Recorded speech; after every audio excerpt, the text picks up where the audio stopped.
Ah, I'm here. Hello. Sorry for taking so long. I had to set coffee to brewing. I figured it was very important considering who we are going to be going up against in the courtroom today. Hold on, I have to grab an interim drink. Hmm.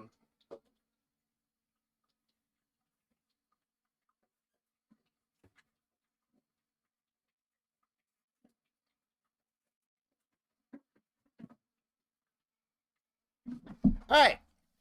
Hello everybody. Welcome back to the Luka stream. If it is your first time here, a double welcome to you, and also I love you. Um it's been like 2 days since we streamed, right? I'm sorry for skipping the stream on Friday. I know I was supposed to play Monster Hunter World, but like I passed out for the day. It was weird. I was just unconscious for the entirety of Saturday and didn't get to stream Monster Hunter World. It was very strange.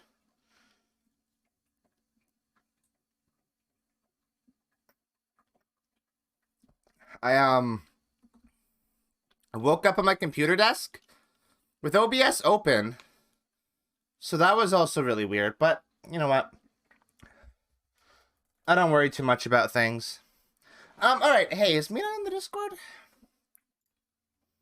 Mina is. Mina! Hello. Hello. Are you ready? Are you ready to do it? Alrighty, Operation Frame Raw is a go. Operation Frame Ron is a go. Ron has to be guilty. He has to be. For Wait, that's how spousal law works, right? If someone dies, you get their wife. Yeah, exactly. Oh, did you message me? Oh, okay. All right. I should probably launch the game. We're playing a video game today. We are in fact playing a quite good videos game. I was up until 9 a.m. playing Totally Accurate Battle Simulator last night. What were you simulating? Totally Accurate Battles. I see. That's a pretty fucking cool game. It's like it's pretty nifty. It's like a little battle simulator where you put units and fuck dudes up. And the game is kind of broken because in like the first segment of levels, you just have access to everything. So you can just put a Reaper and the Reaper will just like pick people up like Slenderman. With tentacles like and Slenderman? then hit yeah, like Slenderman. You know how Slenderman have the tentacle? Have the black tendril? It's like that. The choke slam, like Nemesis. Kinda. It's more like it pierces. It doesn't wrap. Hold on, I have to get Nemesis. I have to get you the video. Whoa, why did I just hear it twice? That was weird. Huh. I have to get you the video game. Okay. Operation Steal Ron delights cinnamon buns that he keeps on his hair. No, we're stealing his wife. It's better. We're stealing a different cinnamon bun. Oh, I have to get rid of VC face. Hold on. And also music. Am I good? I actually set things up today. Somewhat. I at the very least got rid of my audio desync. Okay, I think we're ready. I think I'm good. Rescue Desiree from Ron. Yeah, we're doing it altruistically. She's in a toxic relationship with a murderer. With a damned wiener man. With a damned wiener man. He is a wiener man. He is very much a wiener man. Also, I forgot to say my hellos. Hello, Needle. Even though I'm pretty sure Needle is like gonna sleep. Needle said they were gonna sleep. Hello and goodbye, Needle. Right at the start of stream, so I'm like, okay.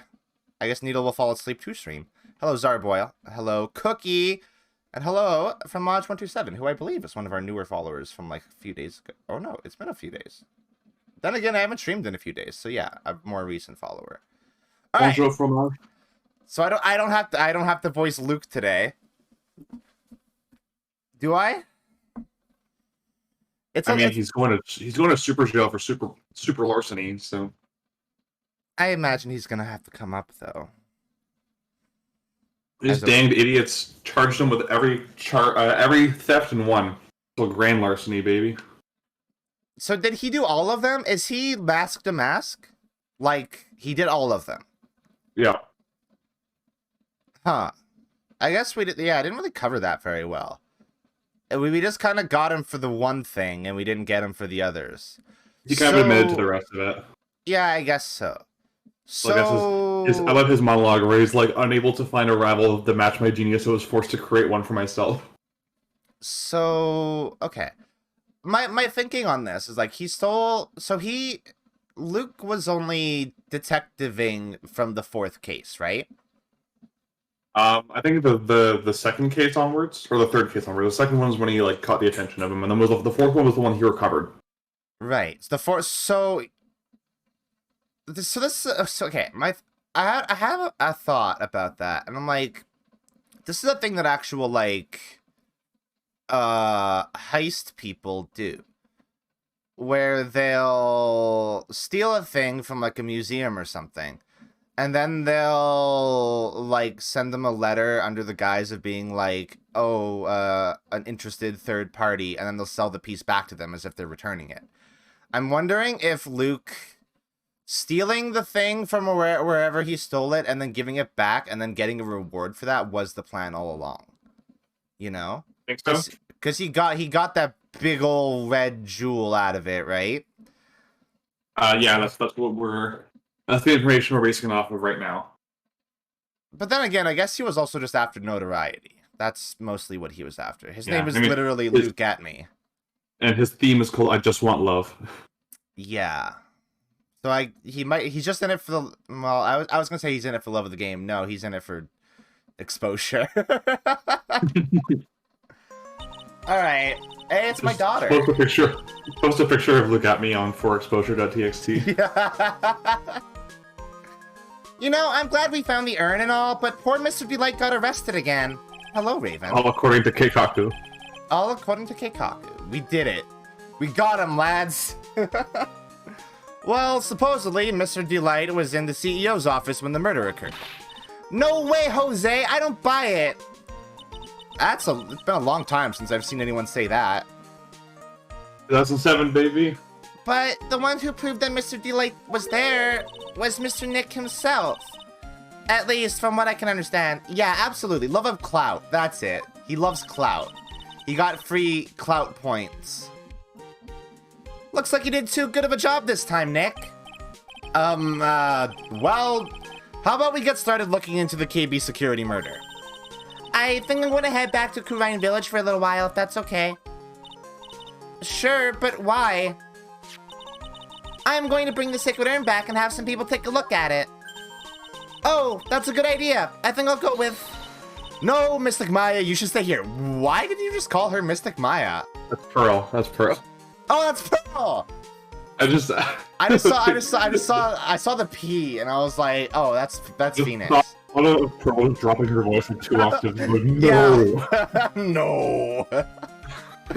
No, Mystic Maya, you should stay here. Hello, Val. Also, hello, Cardinal Sinful. I forgot to say hello. Look at me recording his stuff on TikTok. Oh, he would do that. He's broadcasting his crimes on Facebook Live. Yeah. Master Mask would absolutely have a TikTok account. I want you two to spend some special quality time together full of love and happiness. Pearls is so caught up in her fantasy, she forgot there's a murder to solve. Okay. Now remember, no fighting, okay? Alright. She's gone. Okay, Nick, time to get going on this murder investigation. Alright. So the sacred urn being removed from our inventory probably implies it's not important anymore. I should probably talk to her. Oh. What to do? So, what do we do now? Isn't it obvious we should get out there and investigate the murder? Well, first, we need to find out exactly where KB security is located. Hey, why don't we go... why don't we ask Miss Delight? She should know. Besides, I want to ask her some stuff about motorcycles. Motorcycles? You're not thinking of getting one, are you? With what money? I'm not the same little Maya who used to be happy with her dinky little bike, Nicky boy. That's funny considering Phoenix rides a bicycle. Yeah. She's bike shaming him. Yeah, don't bike shame Phoenix. It's good for the environment. Well, it's not harmful to the environment.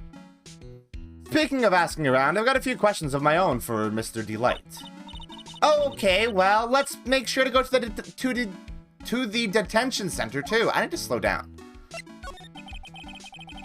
You must be relieved we got the sacred urn back, huh? You bet! But there's something a little different about it. Don't... Okay, I can't... How do you say that? I mean... Whatever. It's pretty obvious, isn't it? I mean, take a look at this. It clearly says I am on the urn in the poster. But the urn we got back says Ami like it always used to. Oh yeah, you're right. Plus, the vase has pink splotches on it now. Oh my god, it actually... Yeah, no, it is important, actually. It still is important. It's just going off to get analyzed. Oh. I'm sure they went there before. Yeah. Maya doesn't know, but when you... Yeah, I know! We covered this already. Even in a flashback, we covered it. Is it possible that urn is a fake? I'm sure Pearls will find out about that once she gets back to Kurine Village. Yeah, I suppose. Yes, this is the vase with Danganronpa blood on it. Now that I think about it, Maya hasn't been back to Kurine Village in a long time. So, I guess people still go to Kurine Village to do their training, right? Yep, if you want to become a spirit medium, you need to undergo severe training. So, why haven't you been training lately, Maya? Well, lately I've been thinking of heading to a channeling dojo to do just that.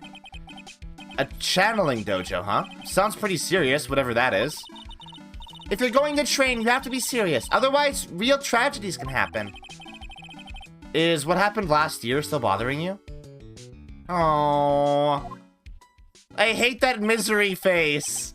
I know, it's so sad. It's so sad. It's such a sadness. That murder in her village, it happened because the power of channeling was misused. When a medium uses the Kurine technique, she temporarily loses her own will. So when an especially strong spirit is summoned, the spirit medium can get taken over and even forced to commit terrible crimes. What's worse, in those cases, the spirit medium has no memory of what happened. And then people get shot. And nobody sheds a tear because Dr. Gray fucking sucked and Mimi was right. She should have killed Dr. Gray. And even in the anime, she's actually less guilty. Honestly, it's just good praxis.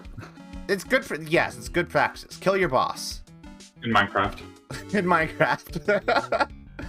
That murder, it wasn't your fault, Maya. You know that, don't you?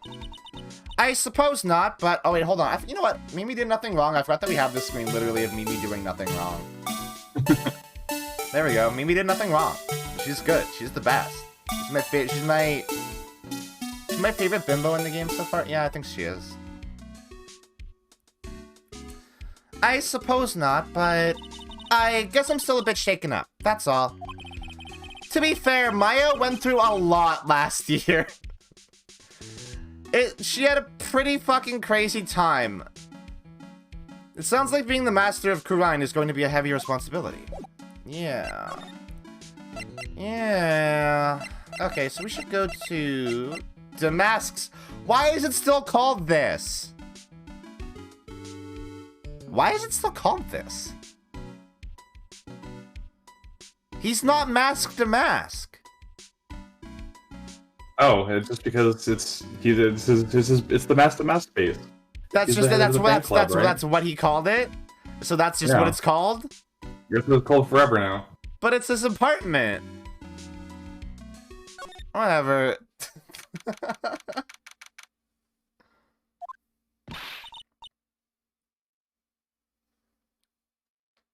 Oh. Oh, right, this is me. Yeah, that's you. Sorry, I was so used to just listening. Yeah, we do a lot of it right at the start. Maya. Was there even any channeling done in that case? I'm not sure channeling was to blame for what happened. No, yeah, no, it wasn't. No, it was just the mechanics of channeling that were blamed for it. Like, the only reason the Maya was able to do frame in the first place is because of, people who had an intimate knowledge of how channeling worked decided to use it for evil. Yeah. But, like... Yeah, I guess that's true. But there's nothing that she could have done, even if she was better at channeling, though, is the thing. Like, that would have happened whether or not she was, a master of channeling. Because she got knocked the fuck out. She didn't even channel anything. So... Yeah, but I guess she was just concerned about, it made her acutely aware of the danger that channeling could pose if she doesn't have good control over spirits. Yeah, okay. That makes sense. It introduced the idea of ghost ethics to the universe. Yeah, that makes sense. God, I wish it tackled ghost ethics more. That would have been so good. We'll get to that. What? Hold on, what? Oh, I guess Ace Attorney 6 is all about Kurian, isn't it? So that would make sense. Okay. Miss Delight. All I wanted to do was help my dear Ronnie. Yeah, but I guess it ended up hurting his case. Don't say that, Nick. She doesn't need your help beating herself up. Hey, Nicky boy, please help Ronnie. He's not a killer, I swear. My Ronnie wouldn't hurt a fly. Yeah, he's kind of a cuck. He wouldn't kill somebody.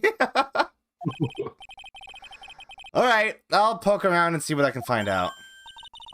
Really? Are you serious? Oh, I'm so happy. This is so I fun. knew asking for your help was the right thing to do. I don't know what I can do to help anymore. I had no idea Miss Delight had such a vulnerable side. It makes her so much hotter. Okay. Let's go through the questions. I'm getting quite a bit of lag for some reason. Oh no, really? Yeah, apologies if I'm a little bit late to read my lines. Maybe Discord is just I think Discord is having issues lately since the last update. Yeah. So that might. Oh well, we'll make do. That might be it. We'll make do. Listen carefully, Nicky boy. My Ronnie would never ever kill anyone. It's just not in him. I don't think he would either, Nick. Yeah, but you have to admit he's got a bit of a temper to him. Does he? Not a he yells a lot. Not a temper. He's just really pathetic. He's very high-strung. He's very high-strung. It's not that hard to imagine him just snapping and screaming, "Please die!" He would never say that. Anyway, Miss Delight, he might not be a killer, but he's still going around saying that he's a thief. I already told you, that's just a fantasy for him. Miss Delight, I hate to say it, but you're the one living in a fantasy world. What? What? How dare you say that to me, Nicky boy? I know everything about my dear Ronnie. We don't have any secrets between us. Ronnie isn't the thieving type. He so honestly wouldn't even sneak a nap. He so honestly wouldn't even steal a glance. A thief. Ha! The very idea. I guess I just don't get it. No. What is with Phoenix in this case?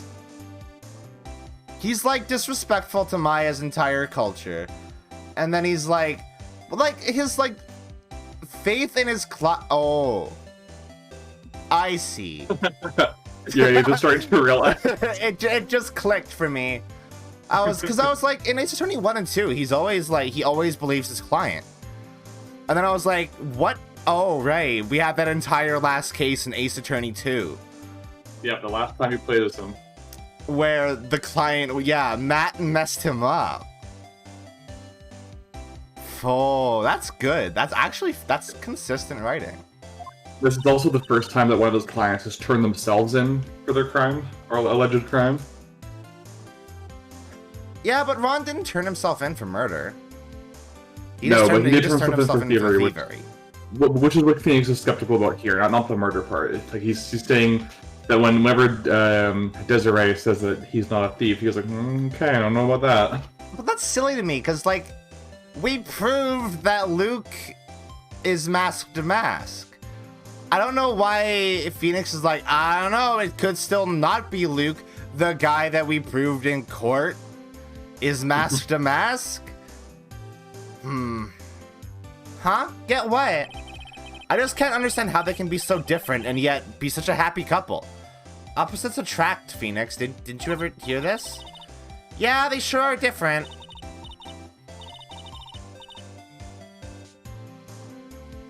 Phoenix just doesn't trust people dressed in red anymore. Yeah, that's fair. It's not that mysterious, is it? It was love at first sight. For me, anyway. What does that mean? What? For you? Let's... I wanna hear more about that. So was it really love at first sight when you met Mr. Delight? Wow, that rhymes. Well, maybe not at first sight, but Ronnie saved my life. He what? Saved your life? I was at work one day when two robbers suddenly rushed in. Well, I'm not the kind who just curl into a little ball in a corner, so I fought back. Robbers? Yeah, they took me hostage. It was so frightening. What does she do for work? They were both carrying these huge knives, and I broke down into tears. Yeah, I would too if I were in that situation. Oh, you know what? That just reminds me of the time that I got robbed, and I had a gun pointed at my head, and my brain was like, "Nah, it's not a real gun. It's fine." And I just sassed the robbers the entire time because I don't fear death, apparently. Oh, I think I get it. Did Mr. Delight come running to save you? Yes, exactly. I remember he looked so handsome in that guard uniform of his. Wait, really? He went right up to those two knife-wielding robbers and screamed in their faces. "Please stop it," he screamed. I could see the robbers' faces turn pale. That high-pitched shriek of his does have a surprisingly strong effect on people. He just did a sonic scream. Yeah, he's like fucking Legiana. Then, crying and swinging his arms like crazy, he attacked the two robbers. Don't walk into it! Don't walk into it! It's your fault if you walk into it! I'm just gonna scream and swing my arms like this, and if you get hit, it's your own fault.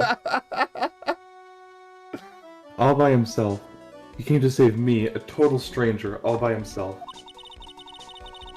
He was so scared that he was crying and shaking, but he still risked his life for me. Aww. Wow, that's a great story. It sure is. Yeah, he might not look it, but in a tough situation, there's no one better. That's why I fell in love with him like I did. That's so romantic. I'd fall in love too, I guess. I'm in love with Ron now. Phoenix Wright gay moments compilation. Nick, I hope you'll do the same for me if I ever get taken hostage. With Maya, that possibility always seems to loom in the not-so-distant future. That literally happened. Yeah, that literally already happened. She got kidnapped. Are we just pretending that didn't happen? He doesn't want to talk about it. It's traumatic for her. It's traumatic, yeah. I hate these kinds of people more than anything. You mean ace detectives? No, I'm fine with ace detectives. Oh, so then he must mean thieves. No, they're alright too. I just hate thieves that pretend to be ace detectives. That's a really specific distaste. It's like a Facebook-generated shirt, specific. I hate ace detectives who pretend to be thieves who were born in December.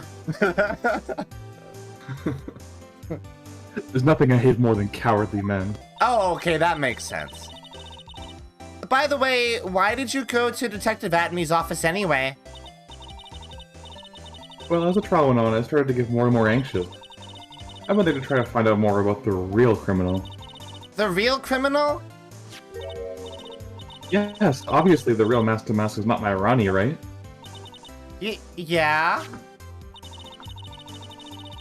Detective Atney knew more about mask to mask than anyone else. They mentioned him on the Great People Around Town segment on TV. So then, you went there to ask him some questions? That's right. I'll do whatever it takes to save my man. Desiree's so fucking good. She's the most proactive witness in the entire series. Yeah, she's just a fucking... She's so good. His secretary said, the ex-detective isn't in right now. Secretary? We didn't see a fucking secretary. I forced my way past her and into his hideout. She broke into his house. My I hate thieves that pretend to be ace detective shirt has people asking me a lot of questions that are already answered by my shirt. I wouldn't exactly call that office of his a hideout. Nor would I call this apartment a hideout. But whatever, we're doing it, I guess. Sitting right on top of the, right there on top of the table. Oh yeah, we saw that bag there yesterday too. There's nothing lower than someone who would try to pin a crime on someone else. Pedophiles. I would say pedophiles are lower than that, actually. Yeah, Phoenix just like pauses for a moment, has a flashback to Turbo Big Top, and goes, I don't know about that one. I don't know about that one, Chief. Misty Light, do you know about KB security? Don't be silly, of course I do. That's where my Ronnie works. So she thinks he still works there, huh? Does he not? Yeah, Larry said that he doesn't work there anymore. So then why would he... Huh. Why would he have this then? How would he have gotten that? Also, why did he stop working there? Why does he not work there anymore? What happened? Nintendo fans are pretty low, sir. Boy, I think Nintendo fans are at least higher than pedophiles. Not by much, but they're still a little bit higher on the totem pole. And yet, according to what we heard today... Oh yeah, this is a refresher. We're actually gonna read this one. Actually, which voice did they use for Godot again? I do not remember. You just did like a cool guy voice. Okay, I'll just try to do my gravelly cool guy voice. Yeah. Come on. Don't tell me you didn't know. That's the exact voice, actually. I have one cool guy voice. You replicated it to perfection. Ron DeLight was once an employee of KB Security. He was a professional security guard. Yeah, we knew. Yeah, we knew that. Ron quit. No, wait. Well, oh, okay. Is Phoenix saying? Okay, Phoenix is telling us that, right? Yeah. That is information that Phoenix is telling us. That's not information that Phoenix is just assuming. Well, it's based on the information he knows. He heard from Larry and from Godot that Ron doesn't work there anymore, so he's assuming Ron quit. But he could have been fired. Maybe. It looks like Misty Light doesn't know. KB Security is only about 20 minutes away. By motorcycle, that is. Larry told me it takes 30 minutes by car. Well, I have to admit, I tend to fly pretty fast on my bike. I love her. To make it to KB Security that fast, are you sure you weren't literally flying? Why don't you give you a ride sometime? Or better yet, how about now? This is really forward of you, Desiree. No, I'll pass, thanks. Well, why don't you just tell us where it is and we'll go ourselves? What a scaredy cat you are, Nick. Mr. It's like out the way, Game Boy, I'm gonna get it.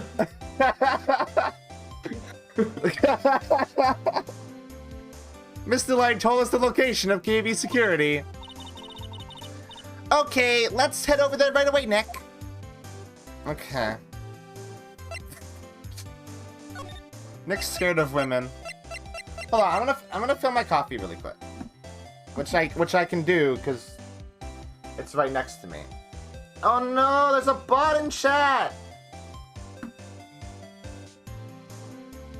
Mods, No, I got it, I'm doing it.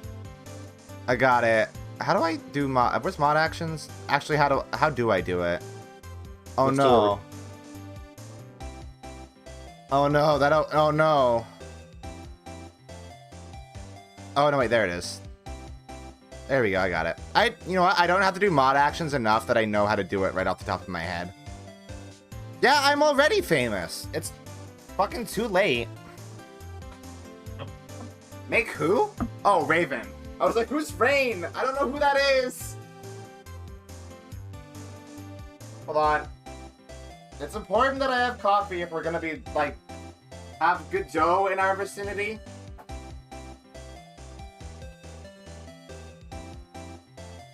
I should make Raven a mod, actually.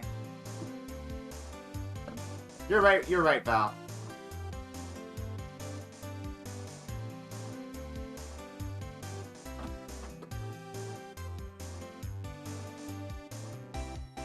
Raven is Rain now.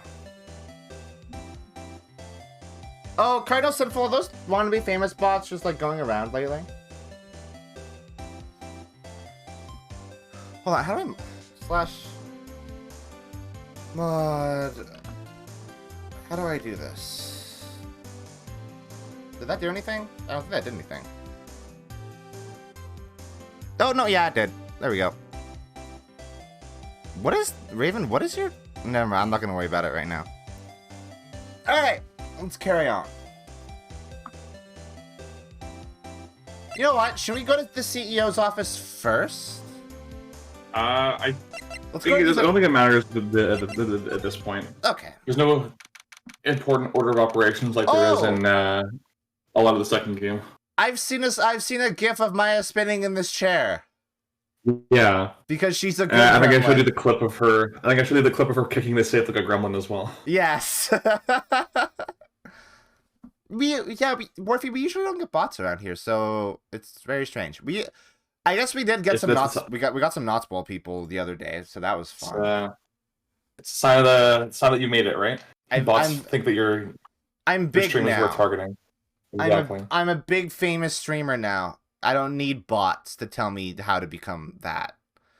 Words are good today. I know what words are. So I guess this is where it all went down, huh? This is where the magic happens.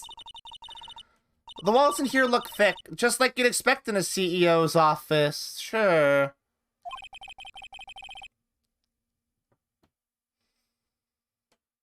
What has that got to do with anything? Why does this place look like that? Oh, it's a secure... Right.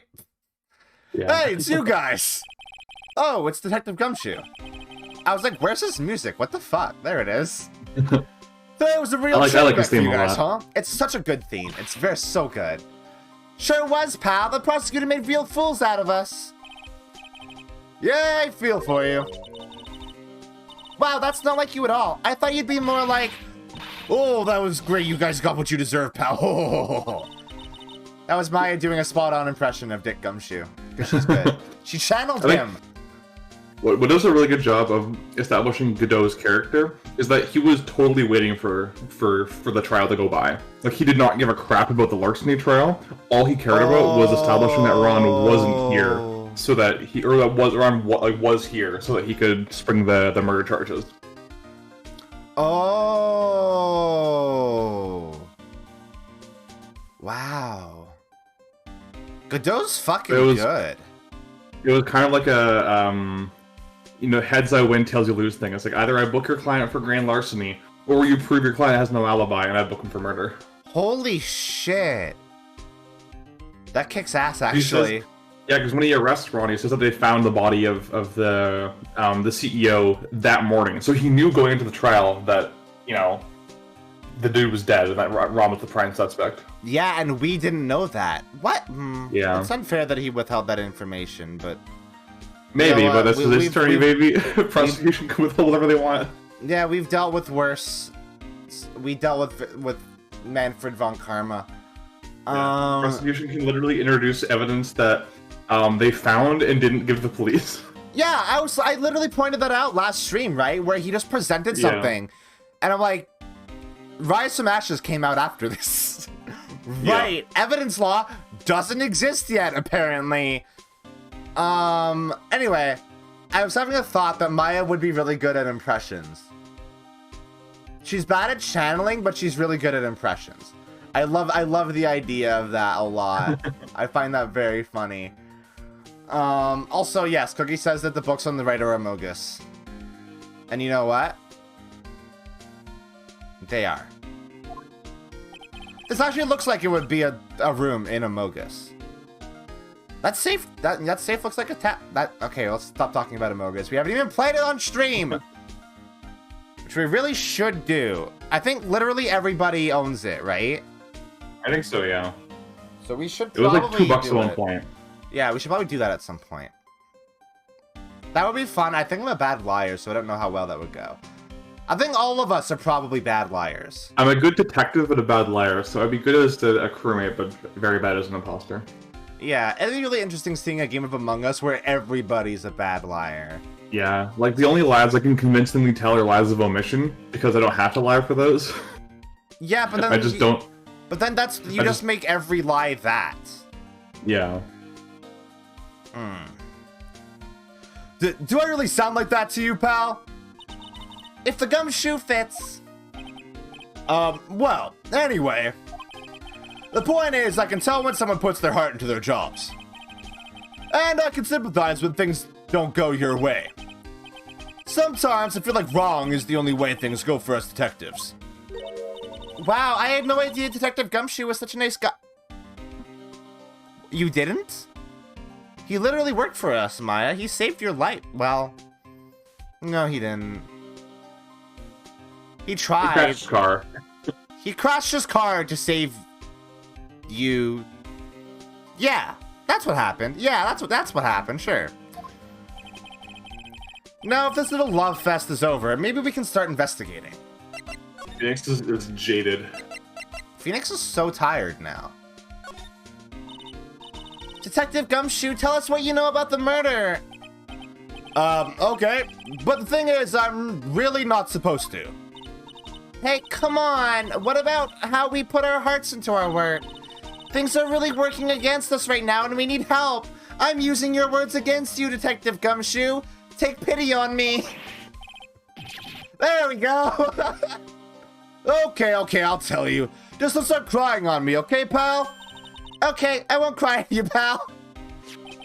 Oh, she's so good in this scene. She's great in this scene. I love her. The victim's name. Oh, whoa. There's a face only a mother could love. Yeah. I don't like the mutton chops. Those aren't Looks even like mutton chops. He looks like an oil baron. He looks like that Pokemon.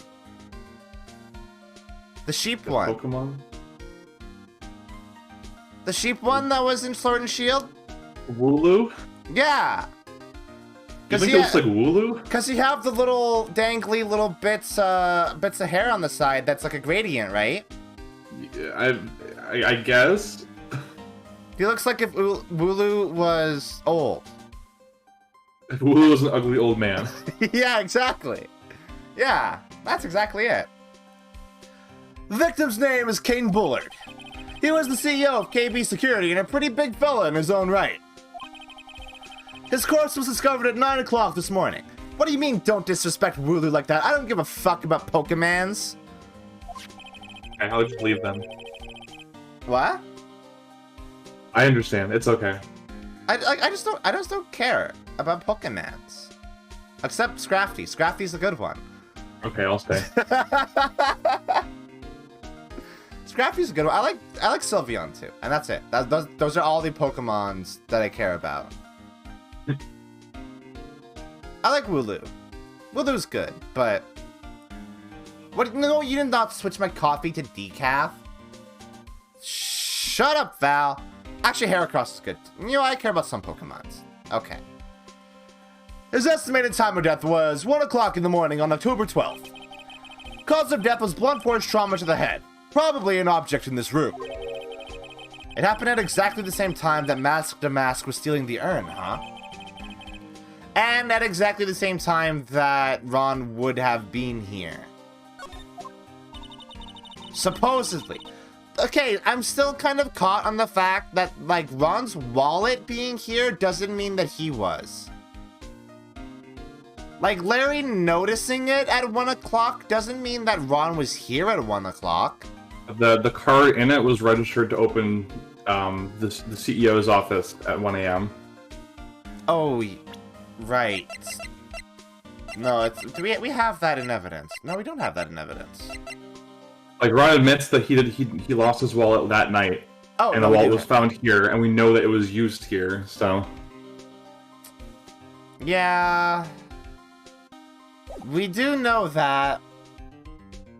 Wait, why am I trying to imply that Ron is innocent? That's not the goal today. Operation Frame Ron. Yeah, it's Operation Frame Ron. No, he's totally guilty. Yeah, he was here. Whatever.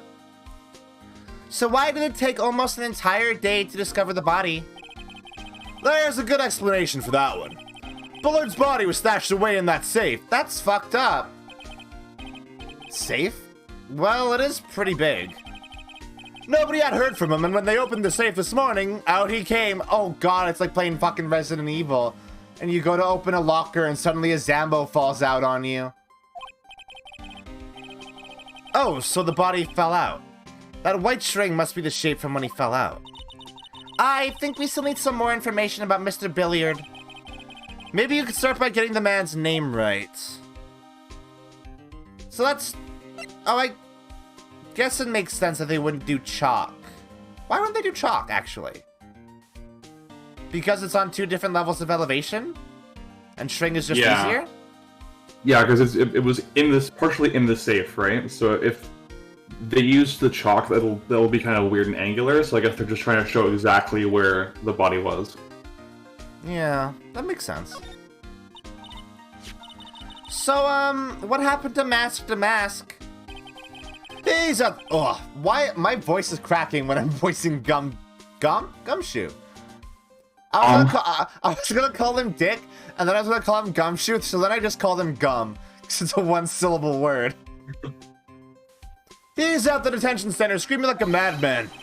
Investigate me again, he keeps yelling. Ah, no, I didn't mean him. He's not the real thief anyway, right? Oh, you meant that detective at me? Ho ho ho ho. Oh, that was great. That guy got what he deserved. Alright. Now that's a detective I know and love.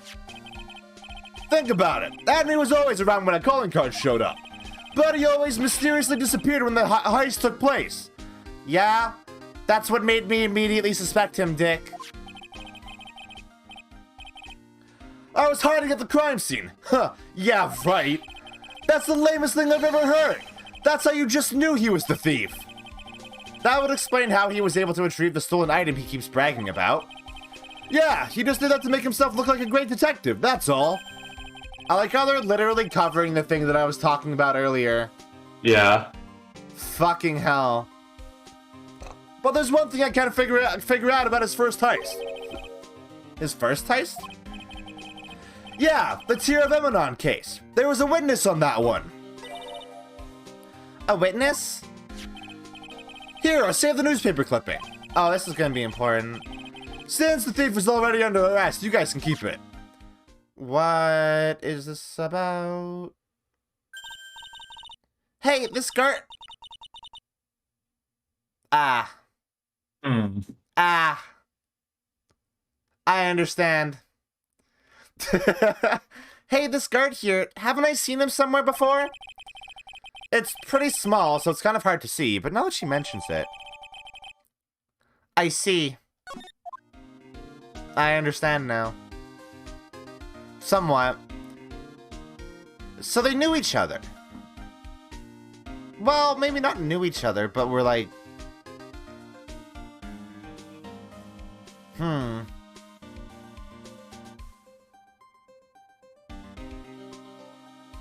Oh my god, we're gonna have to talk to Luke again. Oh no. Ooh, that prosecutor! I really don't like that guy. The way he used their own evidence to do that to Mr. Delight? Yeah, I think he did it that way just because he knew it would hurt more. That's what my gut tells me anyway. Great. Cool. What a cool guy. He did it just so it would hurt more. Which, granted, it made it a very good twist. So good job, Godot. You gave us an excellent twist. Yeah, and it's good to know that in universe, yes, he is canonically an asshole. Yeah, what a dick. Ugh. So, who is that Java-addicted masked maniac anyway? Prosecutor Godot? He's quite the enigma, huh? The thing is, pal, I never even heard of the guy before. He just showed up one day at the prosecutor's office. Came out of nowhere. He was just like, yeah, I'm a prosecutor now. I didn't go to school or anything, but I'm here now. That's right, he said this was his first case as a prosecutor. And it's true, according to the records anyway, but no way he's an amateur. He's a nice man in court, a maverick that gives me goosebumps. A triple Top Gun reference right there. Yeah, wow. Goosebumps, you? Oh yeah, Iceman, Maverick, and Goose.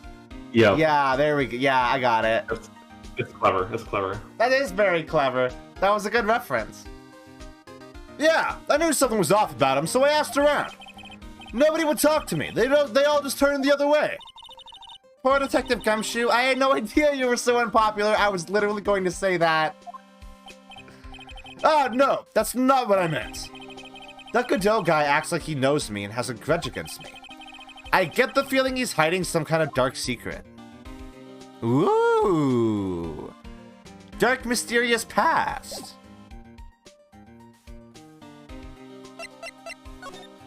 Hey, Mina, would I know what his deal is? I plead the fifth. That's not a no. Okay, wait, hold on. I need to search my memory banks, like, all throughout Ace Attorney 1 and 2. Or maybe even this one. Who did we... No, that can't be it.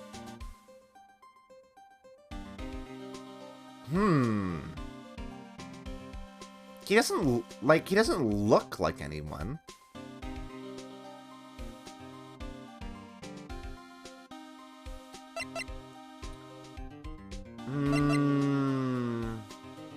No, okay, yeah, I can't...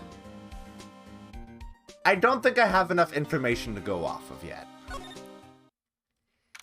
I mean, I could probably take a wild shot in the dark. But... No, I don't think I... No. It's Max Galactica. That's who it is. Time to take his revenge. Yeah. What do you mean revenge? Well, for what? For convicting him of being a creep. Oh yeah, we did that. We did that in the time gap between games, right? We circled back to Max and we're like, no, actually, this guy's kind of sucks. This looks like a Danganronpa room. This looks like that room in Danganronpa 1 where Monokuma hang out. Yeah, the mastermind's room. Also, there's chalky milk there. Because you're epic. Why is his coat hanging on a lever? That seems unsafe. You know whose coat that is, right? Oh my god, it's Larry! What an idiot! That perfectly explains it. Yeah, that perfectly explains why it's hanging on a lever like that. Wow, this is really something else. For a security guard office, it sure doesn't feel very secure. KB security guard. Oh, I just remembered. Larry might be... Oh, yeah, he sure might...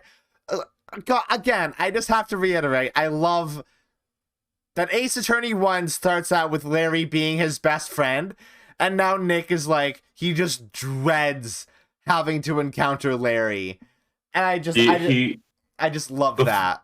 Larry's gradual fall from grace. Every time he sees him, he just likes him less and less. Yeah, it's so choice. Because Larry does, in fact, completely suck. And, like, the fact that Nick was best friends with him in the first place is weird. But, given the circumstances that originally led to them being friends, it makes sense. Yeah, he was one of the few people to stick up for him. Yeah, and then given the circumstances of him finding out what actually happened, it makes sense that he would have disdain for him. Yeah. What is on the screen on the left? It looks like Pokemon. What screen on the left? Oh yeah, that does look like Pokemon, doesn't it? Or like a Zelda. It looks like a video game on the screen. What would that be? The ones that Capcom made. Yeah, wait. I think that's literally what it is, because you can kind of see stairs, right? Like Zelda stairs. Looks like a room diagram? No, I think it's literally a Zelda map. From, like, one of the Oracle games. That's crazy. Why is that there? Yeah, it looks like a Game Boy game. Well, I mean, it looks like a Game Boy game because it's green. But yeah, also that. Yes. Yes. Hey, Nick, what's up? No, that's too close to Dick. What? It was kind of... What's up? Okay. I never wanted to do that in my life, and then I did it. Ugh, so he is here. Yo, how's it hanging, dude? And you got my sweet little Maya with you, too. Please stop talking. Hi, Larry. Here I was, working my fingers to the bone. And in walks an angel. I've got no problems with a daytime date. It's all good. Ugh, I hate him. No, that's not what we're here for. We're investigating the Bullard murder case. Huh? Oh, yeah, that's right. You're a lawyer, ain't you? Did you forget? He's so hopelessly clueless. Well, if it's about the murder case, boy, have I got some good info for you. Really? What is it? Well, I don't mind sharing with my sweet little Maya. But Nick here is a different story. But Larry, I thought you two were old school buddies. That was then and this is now. What the fuck, Larry? What's your deal, bud? So, what's this good info you were talking about, Larry? Hey, I'm a guard, a pro. I can't just give away info for free. He wants a bribe? I thought professionals were more, I don't know, honest? No. Phoenix, you have a lot to learn about the world. Can you talk to him, Maya? Larry, tell us already. What's the good info? Hey, I like that. This kitten has got some claws. Okay, you really want to know? Fuck, I hate this man. Why is he so creepy to Maya? I guess she's an adult now, so it's like not as creepy as it could be, but also that's my daughter you're talking to. Yeah, she's been an adult for 2 games now. Yeah, that's my daughter though. Back off, Larry. It's still unacceptable. I guess it's just like a little less unacceptable, even though it's still super creepy because when you first met her, she was a teenager. She was a teenager when they first met, yeah. How old is Larry? Oh, he's probably the same age as Phoenix, so like 26 right now. Like 26, yeah. 25! Yes, so tell me. Okay, so the thing is, Ron D. Light was an employee here. And naturally, since I'm a pro, I looked into his background. Follow me? Yes, you're a pro. I follow you. Go on. Well, 1 year ago, Ron DeLight was fired. I fucking called it. Didn't I call it? Didn't I say it was weird that Phoenix was assuming that he quit? You called it. Actually, no, but hold on. We got this info from Larry. So who the fuck knows about its validity? And there was no warning at all. It just happened all of a sudden. It's fucked up that I'm older than Phoenix in this game. Hold on, let's go through the cast. Who am I not older than? Dick, okay. Luke. And Kane. So the old people. I'm not older than the old people. You know, might be older than them. You don't know.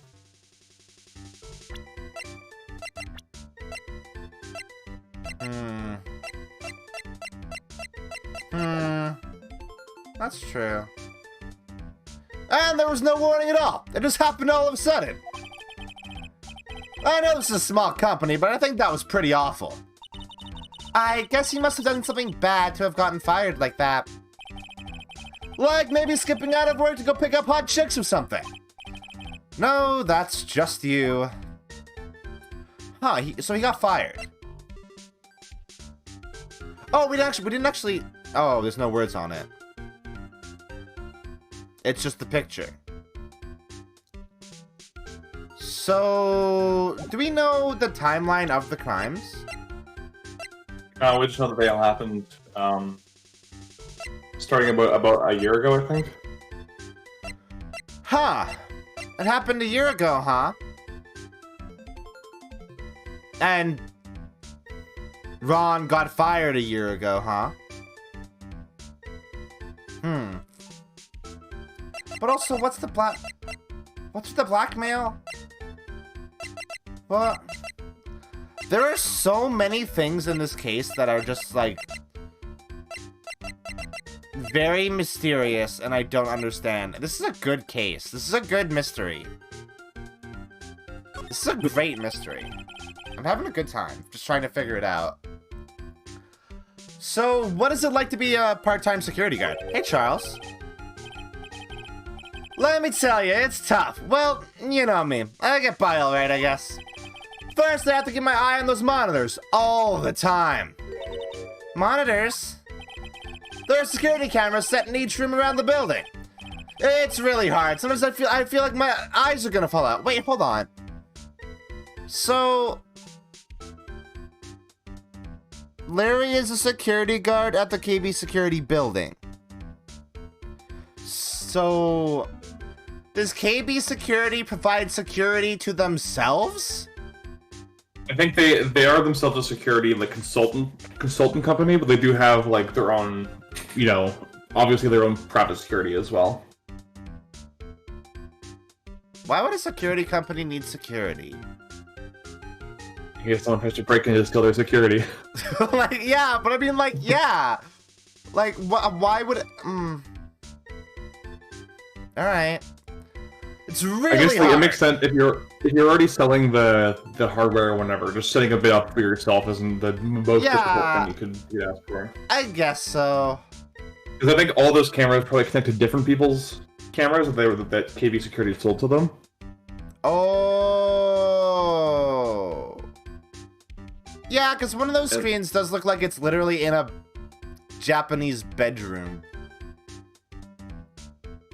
Actually, a lot of them are in bedrooms. That's creepy. It's one in the living room. There's one that's just a graph? Or like... What is happening there? I don't know. So maybe an audio-only one that's like a sonogram or something? Spectrogram. Spectrogram, that's it, not sonogram. And then sometimes Larry sees evil faces and text in it. Because the people there are doing an ARG. Sometimes I feel like my eyes are gonna fall out. Oh. And if I see something suspicious, I have to contact one of the teams. What teams? The security teams for this company. They're supposedly the best in the business. But I'm no amateur either, so if it's something small, I don't bother calling them. So in other words, you basically watch TV screens all day. So Larry gets paid to snoop on people. Yeah, which is probably the worst possible job you could give to a guy like Larry. Can confirm we use our own hardware and such for our own buildings. Wouldn't put it past the place contract guards to use their own employees for that purpose in their own buildings. I guess, yeah. I mean, it makes sense. I'm just like, I just don't understand the purpose of it, really. Because, like, who's gonna break into a security place and take the security? I mean, there's a big-ass safe in the CEO's office. Yeah, but the safe is already the security! Why But remember that there are all the records as well? Like, those records are themselves valuable. Like, you could sell those for quite a bit. There's tons of personal information and stuff about how to beat, like, security systems whenever in there as well. That's... Oh... That's a good point. The people aren't stealing security, they're stealing information about the security. How to get around it. What are the weak points? Vulnerabilities.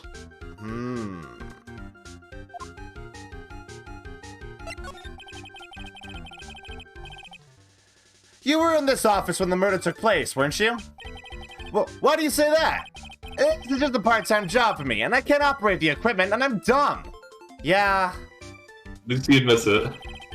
Even if it is a part-time job and you are dumb, you're still in charge of security here. Hey, give me a break. Don't try to pin the whole thing on me. That's not fair, Nick. Huh? I don't think you can expect someone like him to take any responsibility. No. He's... What would you do if Larry actually was the killer?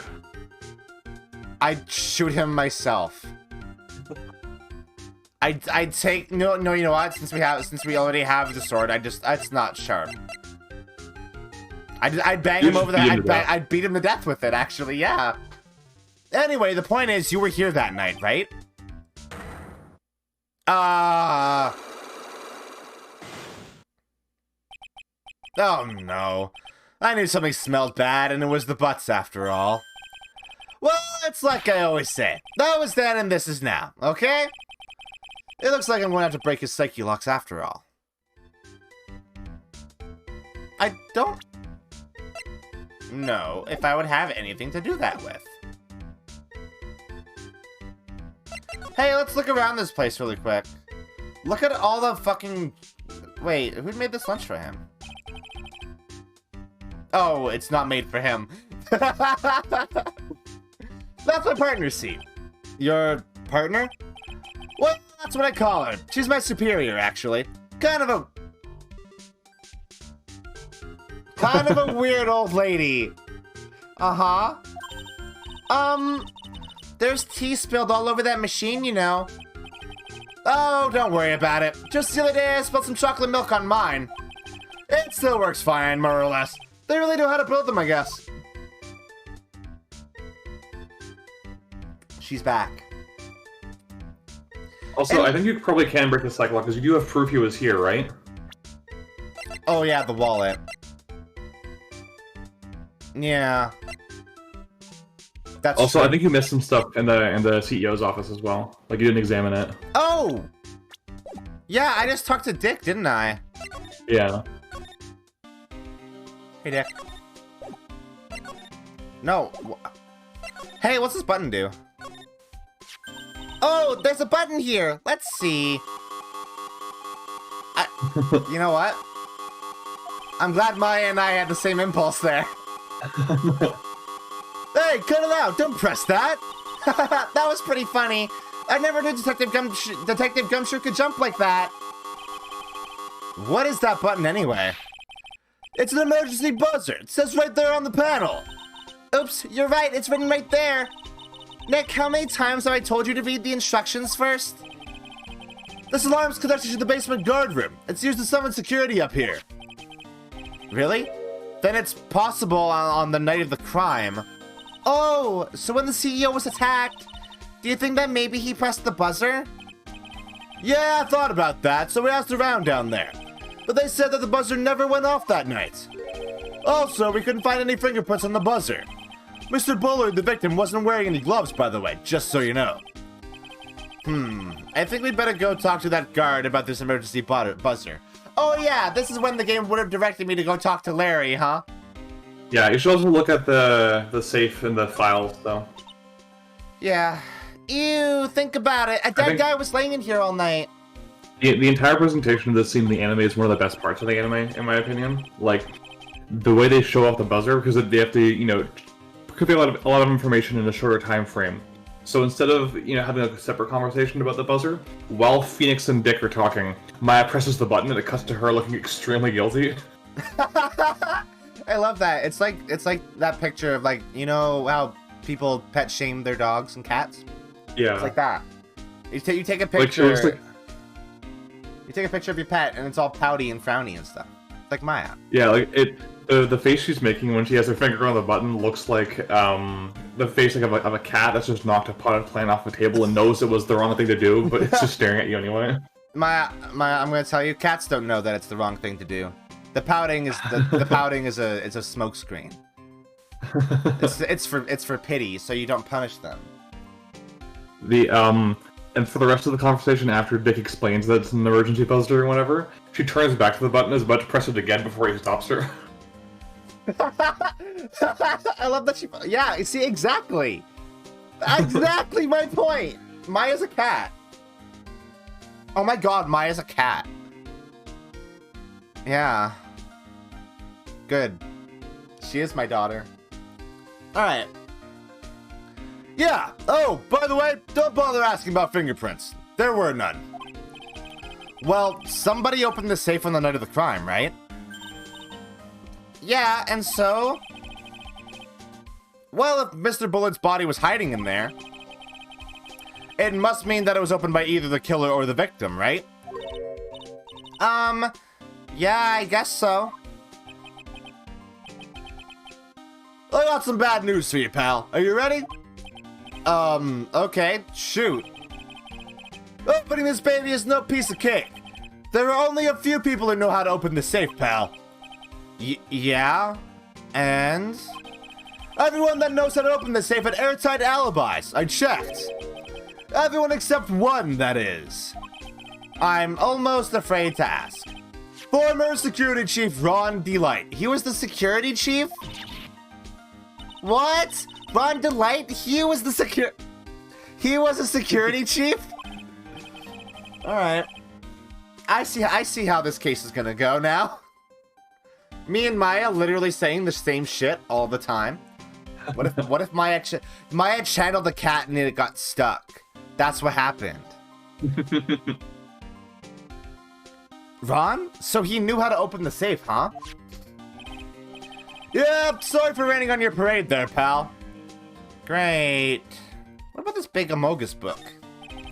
Amogus book? Check out this big Amogus book here. Leave the heavy lifting to me, Nick. Reading a file isn't exactly back-breaking work, just a little hard on the eyes. Ah! Well, what did you find out, Nick?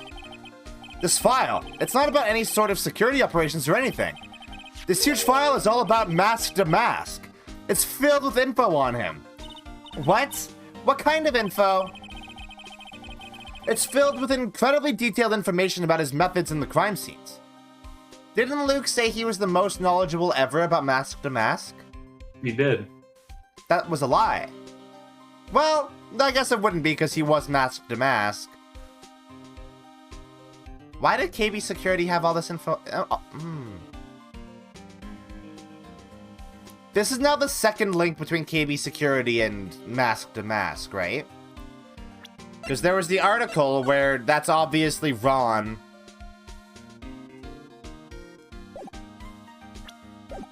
And now there's this. A vast and insidious conspiracy, is it not? Quite. Hey, Nick! Look at the last page! It's a list. Let's see. Tier of Emanon, $100,000. This looks like a list of all the treasures that Mask to Mask stole. So then, $100,000 is the value of a stolen item? I don't know, that number sounds kind of low to me. Huh. I think I'd better secretly make a copy of this list. Huh?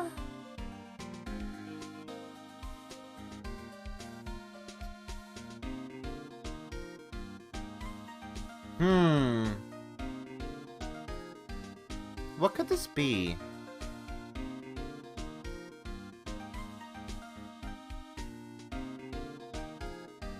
You always ask people about it.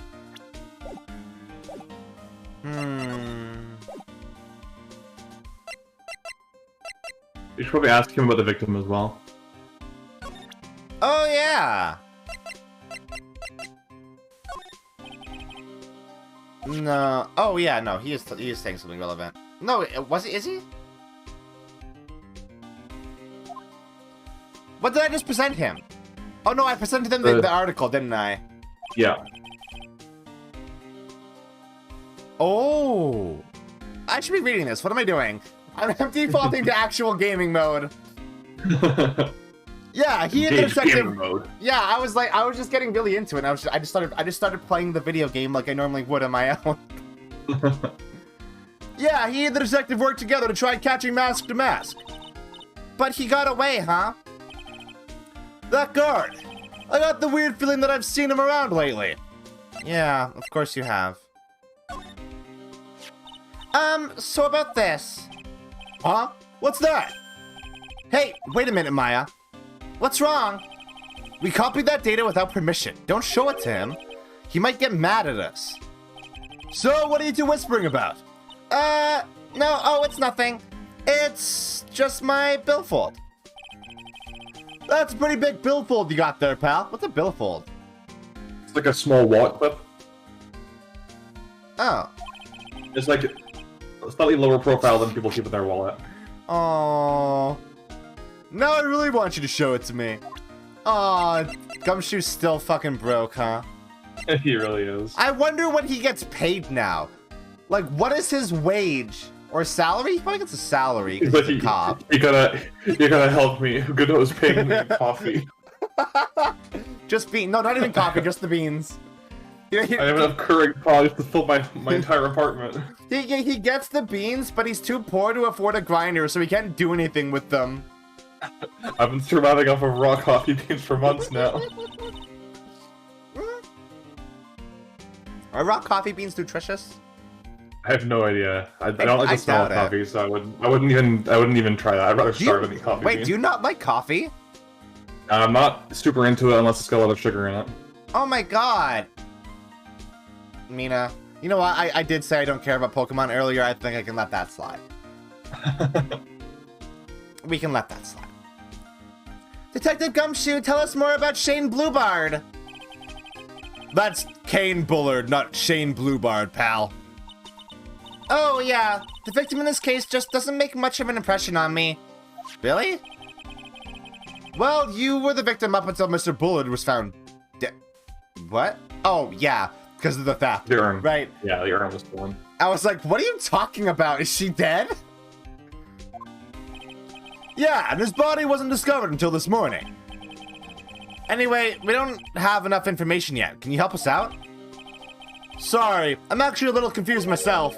For some reason, I'm just blabbing like an idiot right now. Okay, Nick, now's our chance to get more info about the victim, so hurry up and ask.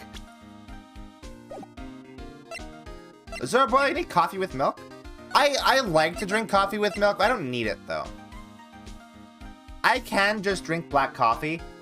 It's just not as pleasant an experience as having, like, I don't know. I have, like, a nice vanilla coffee creamer. It's very nice. Can you tell us some more about Mr. Bullard? He was the CEO of KB Security, right? What kind of company is it anyway? Well, the company basically sends security teams out to buildings to guard them. Mr. Bullard must have had the chance to learn a lot of secrets doing this kind of work. Wait. Is he like a Mr. White? Is he a bad man? Bullard there are intentional parallels between him and Red White, yeah. Cause like even like walking into this office, for some reason I was like, I don't know, I was kind of struck with how this looks familiar, but maybe it's just because it had a big desk in it. And I was like, it kind of looks like Red White's office, but now I'm thinking about Red White's office and I'm like, nah, it doesn't really. It just had a big desk in it. They both give off rich asshole vibes. Yes, I guess that's the main thing. Yeah. And I don't know how to put this, but the guy was kind of a money grubber. Oh yeah, so he was a bastard. Okay. Really? Me too. I just love money. I can't ever get enough. Please stop leaning in towards me like that. You aren't getting to my wallet. Anyway, it looks like he did some pretty shit. I thought he said shitty. Some pretty shifty stuff to earn his millions. Oh, so that's my problem. I need to be shiftier. Let me go already. I just love the image of this entire conversation. Maya just sticking her hand in his pocket. Yeah, just trying to get in his wallet, but he has it in his front pocket, not his back pocket. Apparently, he was involved in selling trade secrets between rival companies. That's literally what Red White was doing. That very much is parallels between this guy and Red White. Oh, that's pretty dirty and underhanded. Yeah. Oh, KB Security used to head security operations against mask to mask. What? Really? Oh, so that's how Ron would have, like, kind of come into contact with that and become obsessed with mask to mask. Yeah. Because he was the security chief, so obviously he would be involved in that. And he helped Luke on the first case a year ago. Yeah, and after screwing up so many times, the company's reputation really took a nosedive. It's weird saying that as one word. Nocitive. Nocitive. Nocitive. Nocitive. So it really was Bullard who sent Ron the blackmail letter, huh? Wait, what? What? Why are we making that assumption? That seems like a leap. That seems like a bit of a leap, Phoenix.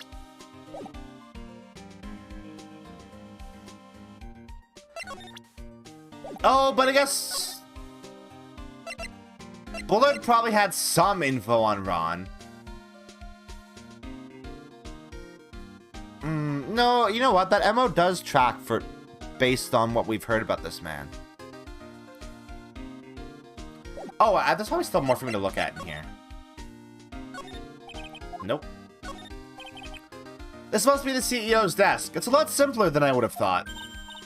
Hey, that looks like a super soft chair. Let me try it out just for a second. Oh, and this is where she spin. Yep. Ooh, nice. I feel just like a CEO. Hey, you, whip me up a cup of something really expensive. Wow, I need to do that whole thing over. Hey, you, whip me up a cup of some really expensive import tea and some scones. Move it. This is the life. The victim sat in that chair just before he was brutally killed, you know. Yeah. Good job, Maya. Just give Dick your the blackmail letter, and I think that's everything you'll have from this room, if I'm remembering correctly.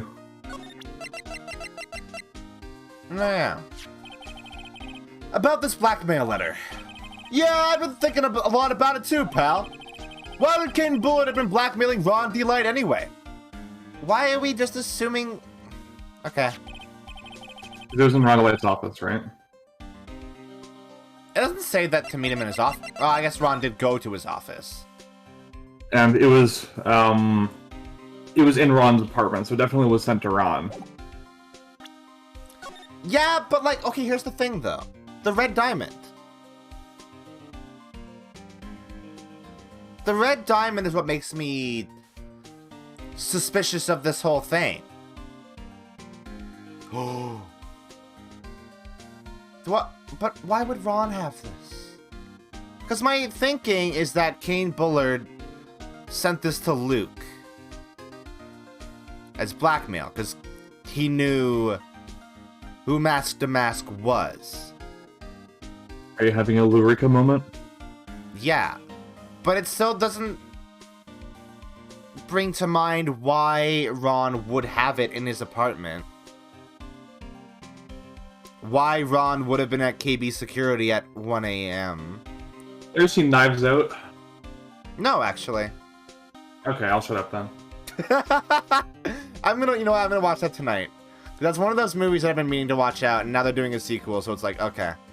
I should probably get on that. Oh yeah, by the way, they're doing a sequel to Attack on the Block. Yeah, I saw that. I'm really excited. That kicks ass. It's great. I'm glad that Joe Cornish is getting more work, because the second movie he made was really fun, but it crashed and burned super hard, so no one saw it. I'm glad that they're letting him fail upwards in true Hollywood white man fashion. Yep, that's how they do. And John Boyega is confirmed to be coming back, and that's excellent. I love that man. John Boyega rules. He's great. He's dealt with so much shit, so I'm excited for him to be in a movie where he'll probably have fun. Fuck Star Wars. Okay, we know. Okay, but okay, that was a tangent. I'm trying to think of why Ron would have that. Okay, so okay.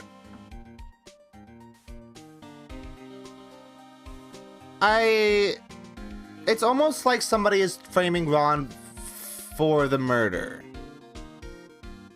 Intentionally. Like, there's an orgy of evidence to implicate Ron in this specific murder, right? There's too much evidence, in fact.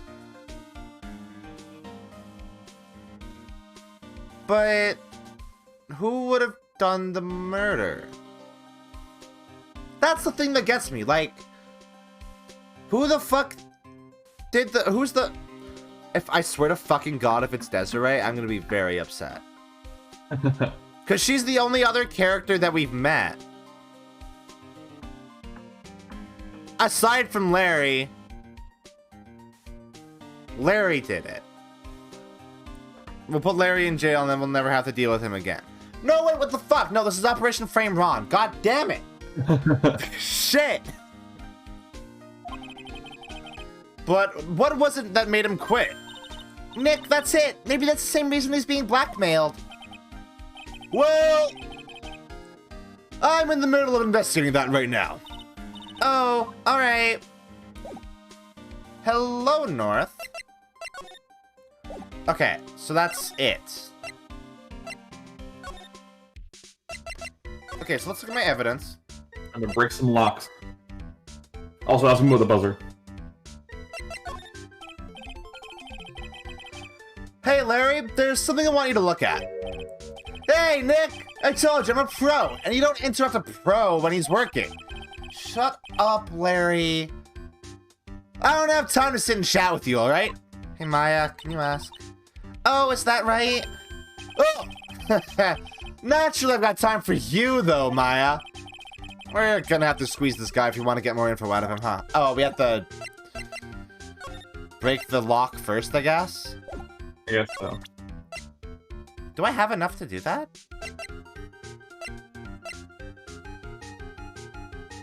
If he was here, he would have heard the button. Oh, no, it wasn't pressed. Alright, let's try it. Let's just go for it. Let's just do it. At the very least, even if we can't do it right now, we'll know kind of what we need. On the night of the crime, were you working hard like you were supposed to? What? Huh? Of course I was. Why wouldn't I have been? But didn't you sneak out of work just yesterday to go see Misty Lights? Ah, but that was that, and this is this. Is there any chance that you snuck out of work last night too? Never. I didn't sneak out. I tell you what, I'll even bet you $1. $1? Wow, now that's confidence. What's with that drenched in the rain puppy look on your face? Do you have evidence that I left my position, or are you just pulling my chain? He reminds me so much of my younger brother, because, like, my younger brother did that all the time. Like, he'd be so confident as well when I would ask him to bet money on it, and all of a sudden he would backtrack. Oh! It's not that nobody heard it, it's that nobody was here to hear it. I think you want to give him the wallet. Oh, but yeah, that makes sense. Oh, but... Okay, whatever. Oh, yeah, this just proves that he wasn't at his post. Yeah. And I guess the button, the emergency button, makes it so if the button is pushed, the person in the guard post would be able to hear it. But then, wouldn't Miss Oldbag have heard it? She's on vacation. Is she on vacation? If you read the note taped to the wall, I think it says that. Oh yeah, I should read that. This wallet, you know about this, right? I've never seen it before. Liar! You hand-delivered this wallet to Misty Light just yesterday. Give me a break! You can't expect me to remember every little thing that happens. Well, I do expect you to remember something that happened just yesterday. Yeah. 1 o'clock in the morning? That's right. In other words, Larry, at the time of the murder, you were away from the security guard office. His fucking face when he's sad is, like, so twinky. Why is Larry such a twink? Yeah, but there's something you didn't think about. What's that? My shit that day didn't start until 10 p.m. The murderer might have snuck in before then. What do you mean by that? If the murderer had snuck in before 10 p.m., then it wasn't my fault. It was the fault of the guy whose shift was before mine. Why do I have the feeling that he still doesn't get the seriousness of this? Listen up, Larry. We know beyond a shadow of a doubt that the killer snuck into the CEO's office after 10 p.m. during your shift. That's when the murder happened. Right? Well, check the ID card. Oh, no, the ID card, right? Well, but that doesn't look good for Ron, though. It was proof that whatever happened at 1 a.m. though, like on his watch. Yeah. Larry, when you use this key card, does it leave a record? Yeah, it does, but I can't show the record to just anyone, you know. That key card data was already made public in the trial today. What? I didn't know that. Any kind of request for info like that is supposed to go through me. Boy, does that sound a bit arrogant coming from a part-time guard. Anyway, according to the data, the door to the CEO's office was opened with this card. Furthermore, it was most definitely used at 1 a.m., the time of the murder. No way! Yes, someone used this to get into the CEO's office. That happened at 1 a.m. on the night of the crime, right in the middle of your shift. Oh, Larry, you can't duck your responsibility this time. Oh, he cry. What a baby. Larry sucks. Larry's bad, actually. He is at best criminally negligent.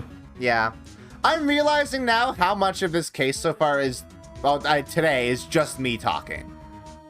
Yeah, all the characters I play are either being investigated or prosecutors. So. Yeah. Oh my god, I'm doing the judge too. Fuck. Shit. I'll pick up some more characters next case. Yeah. I mean, we never really seem to be able to strike a good balance with it, because like, it's hard, because like, the unfortunate thing is that we've established really early on who voices certain recurring characters. Oh yeah, because some of those were established before I started doing voices with you on this, right? Were they? I think the only character I took over was Edgeworth, and everyone else you kept playing. Oh yeah, I forgot that I started this game just solo. Did I? Yeah, I was in chat for the first case, but I hadn't worked up the noive to actually voice. It's been so long since we started this that I'm like, it's hard to think that I did this solo. Because this is now just Luka and Mina's stream in my brain. Aw. But yeah, Sweet. so the unfortunate thing is, like, I took all these characters right at the start, and whoops, they're all recurring characters throughout the entire series. Okay, we have a fresh start, a blank canvas. Next game. Yeah, we do. That's true. Well, and kind of. If it makes you feel any better, there is a case in this game in which I'm going to be voicing 3/4 of the characters. Oh, okay. So I'm fine with that. God. You'll get your revenge. Don't even worry. Okay, that's good. Oh, I knew it. It's not my fault. It's my fault that the boss was killed. My fault. Larry, there was something I could do. I have important issues to deal with too, man. What happened that night anyway? My Donna happened. Of course it was a woman. Huh? You're Donna? I got a bad feeling about this. Yeah, my Donna called and said I have to talk to you right away. So I want to see her, and he was standing right there next to her. Who was? Her new boyfriend. It was like some horrible joke.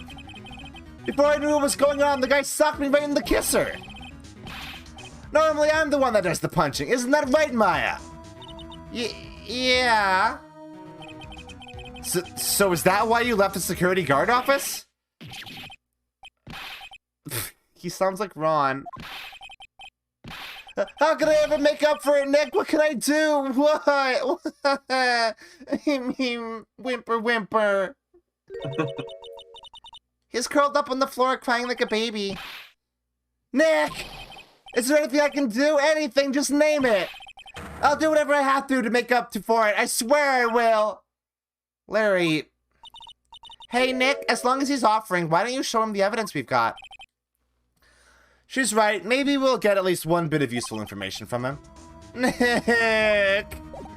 Larry. Okay, so we show him button. The buzzer in the CEO's office is directly connected to this room, right? That's right! Just like my heart is connected to yours, Maya. Shut up! Stop talking! Huh? Go ahead, Maya. Press the buzzer in your heart. I promise I'll come running to your rescue like the professional guard I am. Wow, that was pretty good. Thanks, I try. Do you think you could tell us about the buzzer now? Yes, please. Please tell us. Okay, I guess so. Prepare to be wowed. Alright. I accidentally pressed the buzzer earlier. Yeah, I heard it. So that was you, huh? You're a security guard, aren't you? Why didn't you come to the CEO's office? Well, this is the 3rd floor of the basement. The CEO's office is on the 1st floor. I thought it would be a good idea to, adopt a wait-and-see approach. Plus, there's a police detective here, right? I just didn't think it was necessary. No fucking wonder this man died. It's as if he's trying to win an award for the laziest person on the planet. Let's get back to talking about the night of the murder, okay? Is it true that the buzzer didn't go off that night? There must be a record, right? You must have had a look at it, right? Of course I did, and I couldn't possibly have made a mistake either. Do you think you can take a look just one more? Take one... Brain. Do you think you can take just one more look for me, pretty please? Oh, okay, I just can't say no to you, Maya. Alright, what the fuck is up with this room? Why is this room so sci-fi? Why does it have, like, jet engines on the walls? I just noticed that. That's weird. Wait until you see a location in the next case. What the fuck? Why is this future? But they don't know what a phone is. Like, Maya doesn't know what a computer is, but there's, like, this room. Huh? What do you think? Oh, what do you think, Nick? He's probably right. I don't think... What is it? What's wrong? I made a mistake! Huh? But how?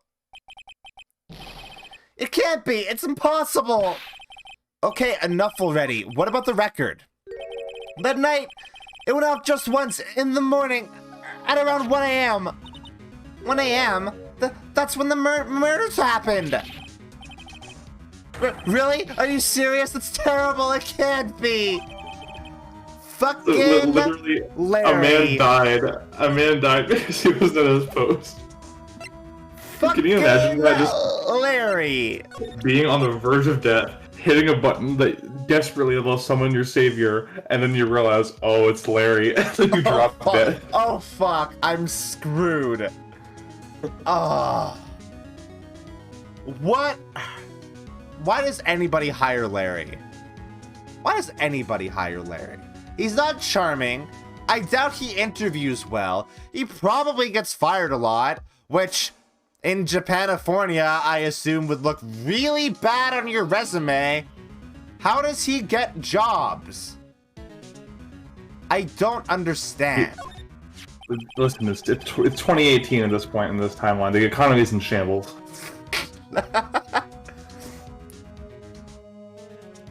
You guys have really made me reflect on the way I've been living. But the only problem is, with all this reflecting, where's the time for love? Frankly, I think reflecting is a bit overrated, you know? Right? Why would you ever do introspection when you can just fuck? Right? What are you going on about, Larry? Plus, do you honestly have any new info on the buzzer record? Huh? The record? No, nothing at all. This guy reflects about as much as a piece of black carpeting. Wow, get fucking wrecked, dude. Is there anything else I can ask him about? Oh, I can ask him about the boss, I guess. I should ask him about Ron. Oh. Nope. Yeah, I guess Larry is a mediocre white man, and we literally just talked about white men failing upwards.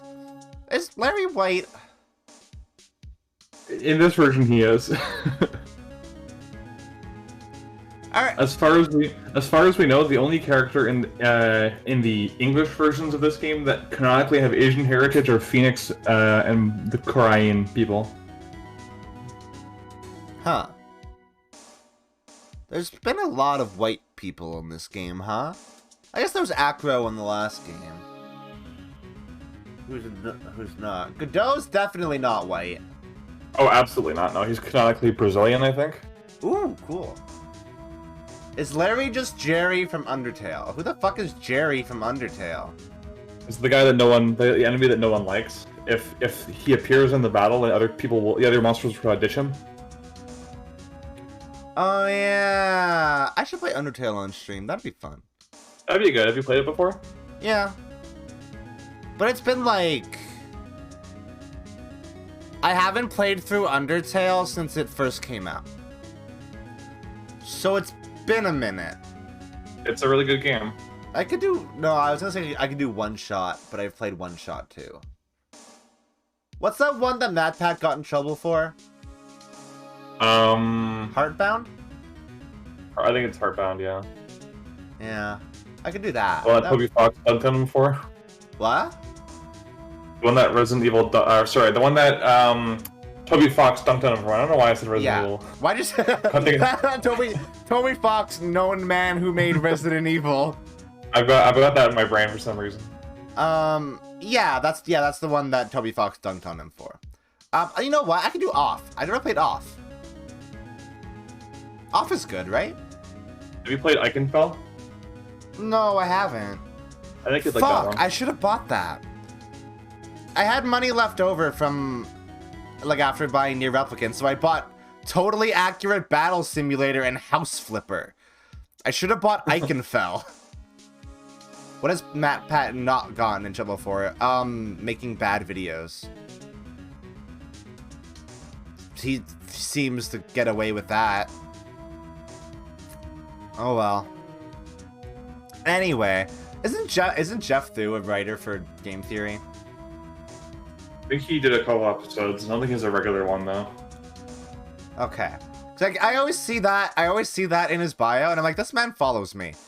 And I talk shit about MatPat here and there, and I'm like, is that cool? Alright. Cool. I think it's fine. He seems like a decent enough guy. I'm sure that he agrees with those criticisms. Jeff's cool. Jeff's a cool guy. Huh? Really? Yeah, you bet. You know how I'm not very good about working hard, right? Yeah, I kinda noticed. Well, guess what the boss said to me about that? I don't expect much work from you, Larry. In return, just don't expect much pay. I see. And Larry took that as him being a good guy. I guess you had to follow some kind of dumb law about having security here in the building. Oh. So in order to pay the lowest wage possible, he went to the bottom of the barrel. What about Old Bag? Is Old Bag bottom of the barrel? I guess her reputation is probably really bad now after, like, 2 people under her security detail were murdered, huh? Yeah, she's not the most esteemed person. Yeah. I mean, yeah. She fully admitted that the last time she was assigned to guard someone, she got distracted by wanting to sexually harass them, so... That's true, that's a good point. To be honest, I really looked up to the boss. If I ever grew up to be a CEO, I want to be just like him. Okay, there's a lot wrong with that sentence. First of all, Larry, you're 25. Secondly, you don't want to be a CEO. Just inhales. Alright, first of all. Yeah, exactly. Don't worry, Nick. I'll promise I'll hire you for security. Okay, is that all we're getting out of Larry?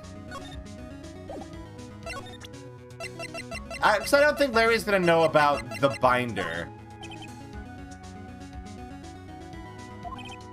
Yeah. Like... Does he know anything about the newspaper clipping? No. Yeah, I know. I think that's it. So I asked him about Ron before. And he didn't have anything to say. Okay, yeah. I guess we're done with Larry.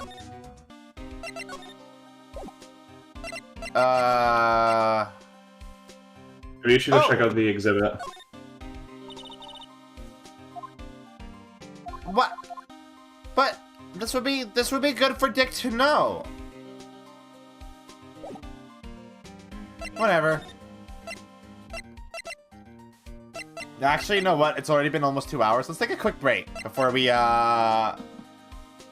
continue investigating. These have been flying by, actually. I think we're getting pretty close to the end of the investigation. If you want to push forward a bit. Okay. Yeah, you just need to hit the exhibit and then the detention center, and then the exhibit one more time, and you'll be done. Okay. We'll push on then. The treasures of Kurine exhibit is all ruined now. Maya, I'm sorry, it's just so sad. This was our big chance for everyone to learn about spirit channeling. Maybe I can cheer her up somehow. Well, now that we've got the sacred urn back, maybe they can reopen it? Really? Sure, maybe we can label it the Urn of Mask Damask's Desire. That would probably attract a lot of attention. Whoa! Whoa! Whoa! That's brilliant, Nick! We could clean up and be filthy rich! I'm gonna scam all these white people. Yeah. So okay, I guess Adrian is paying her. Yeah. That's good. Good job, Adrian. Wow, that was surprisingly easy. It's her sorry for getting you kidnapped apology fee. Yeah. Because if she hadn't tampered with the crime scene, then the killer wouldn't deem it necessary to kidnap her as collateral. Oh yeah, that's true. Oh, it's you, Mr. Wright. Miss Andrews, what's she still hanging around down here for? So how is it going? What about the sacred urn? Is she still stressed out? Did she not hear? The urn? Oh, that. It's been taken care of already. What do you mean, oh, that? Taken care of? Do you mean it's been found? Yes. It was brought in during the trial today. Wow, really? You really are the greatest, Mr. Wright. Mr. Wright had nothing to do with it. It was Master Mask's wife that found it. Well, Phoenix did find it first and had his fingerprints on it, so it was deemed to be relevant evidence, but sure. Well, anyway, I'm so relieved. All right. Cool. So we'll talk to Adrian a bit then. The Danganronpa blood is so curious to me. Which of her looks do you prefer between the two? I like this one more, I think. Yeah, you like black top and ponytail? Yeah, I think I like this one more. I just wish I could see how long the ponytail is, but there's no, like... Well, where am I? She doesn't have a spray where she has her head slightly turned, so it's hard to tell. But it looks like it's pretty short, right? Yeah, I think it's like a spiral one, kind of. Yeah. Hey, thanks for the sub, Kilf. Yay. Why are they making crime? Because Maya likes to steal, Kilf. Maya loves to steal. I just heard about all of it. I just heard all about it on the news. So that detective was actually the thief all along. It looks that way right now. It's my fault. I'm the one who ended up hiring Damask to guard the treasures. Don't blame yourself. You were just doing your job. Hey, Nick, if she wants to apologize, you should let her. Yeah, I agree. So, when was it that you hired Detective Atme again? About 20 days ago? And when was it that Mask Damask's calling card arrived? That was about 10 days ago? So he sent a calling card to the very place he was hired to guard. I guess that's it then. Detective Atme must have really wanted the sacred urn after all. I guess so. Oh. Huh. Yeah, because we established that the vase is, like, worthless, right? Yeah. The urn is nothing going for it, yeah. So why did Luke steal it? Huh. But I feel like if we were to learn why he stole it, it would have been in the previous day of trial. Because that was actually related to the theft. But also, it seems like a lot of stuff with Luke is still relevant, so maybe we'll get to that. Maybe not directly relevant. Well, no, it's definitely relevant. Because, like, newspaper clipping. The list. What is up with the list? I keep getting distracted with evidence and trying to figure things out. What? Some Master Mask murdered someone as well? Well, that's how things look right now. No, it... Okay. Does Phoenix not understand that Master Mask is not wrong?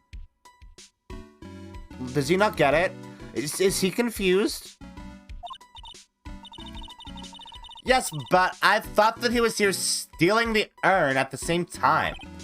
Well, we're talking about a criminal mastermind, so anything is possible. What? What is he talking about? The first artifact he stole was the sacred scroll that teaches the shadow clone jutsu technique. What? Okay, but like, I'm confused. What the fuck is Phoenix talking about? I don't understand, like, what his thought process here is. We've established that Luka Étoile was Mask to Mask, correct? So, and Phoenix is aware that Ron is the one that was accused of the murder, and is even convinced that Ron could kill somebody. So why is he saying that Mask to Mask is the killer? I don't understand. Maybe he's not allowed to say that Lucas Mask to Mask is, but he's just kind of playing along with the assumption that it's Ron.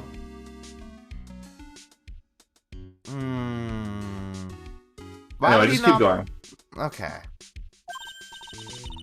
Nick, let's get down to business already. On the night of the theft, did you notice anything suspicious about Detective Étoile? No, I couldn't have. After all, he was hidden the entire time. I never even caught a glimpse of him. So... Okay, whatever.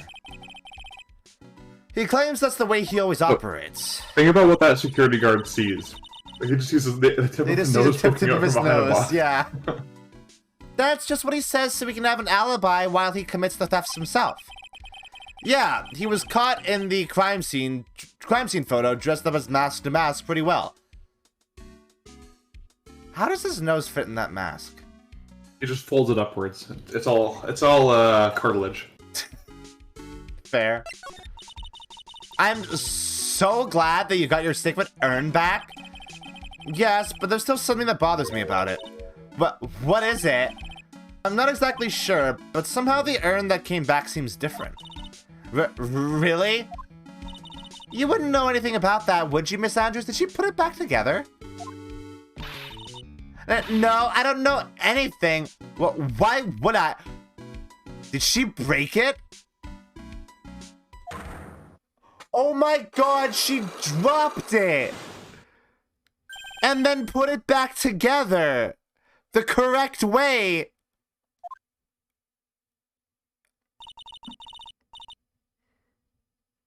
If that's true, that's really fucking cute, actually, and I love that.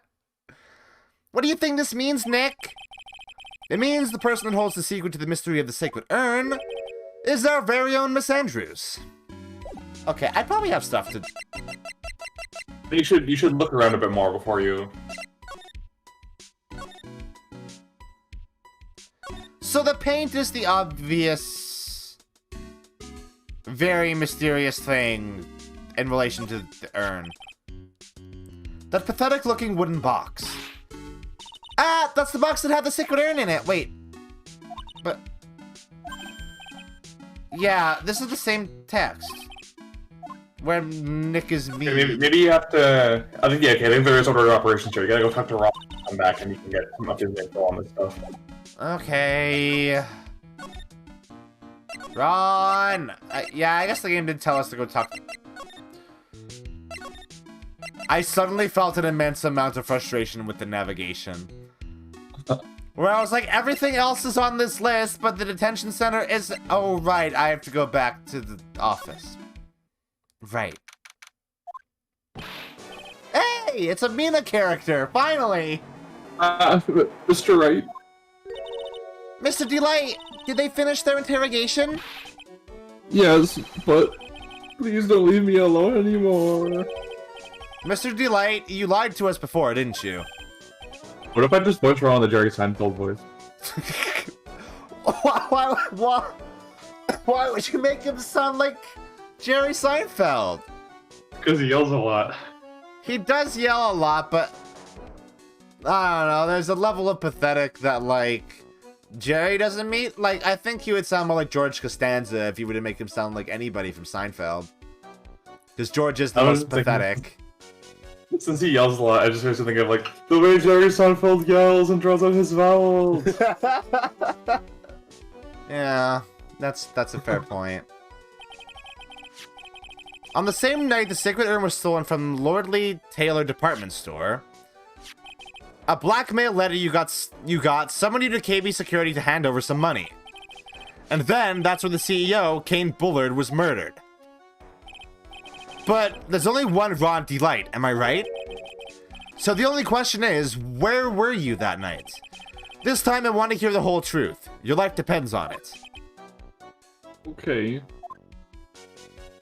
Why did that sound so much like the Donkey Kong okay? Okay. Okay. Mr. Delight, do you still insist that you are masked to mask?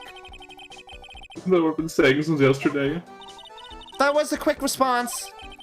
Tell me about it. To be honest, it's starting to get irritating. But listen, Mr. Delight. At the trial today, we learned the true identity of the thief, didn't we? Charles, the other guy is Kramer. And the Kramer's a racist. So fuck that. And Jerry guy. Seinfeld's a pedophile. Jerry Seinfeld is also a pedophile, yeah. Is Jason Alexander cool? I guess he was... I think so. I think so, but he was also cool with those two. The most problematic thing I can think of him doing is this really weird interview he gave for The Hunchback of Notre Dame, where Yeah! he talks about Esmeralda in that movie, and you compared her to Pocahontas, and she's a lot more of a babe than Pokey. Yeah, that was very weird, wasn't it? That was a bit... That was... Yeah... Yeah, Pokey. Isn't that the name of the horse from Gumby? It sure is. I like that horse.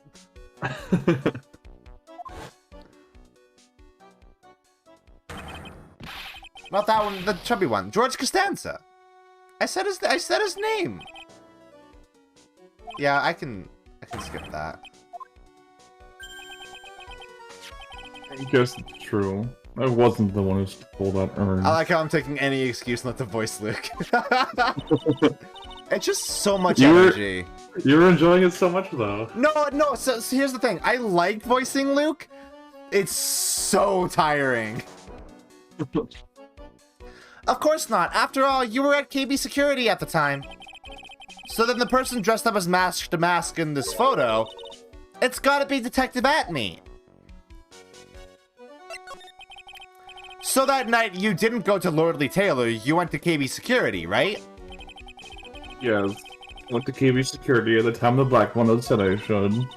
Alright, what happened next? Well, I used to work there, so I knew where the CEO's office was. I knocked, but there was no answer.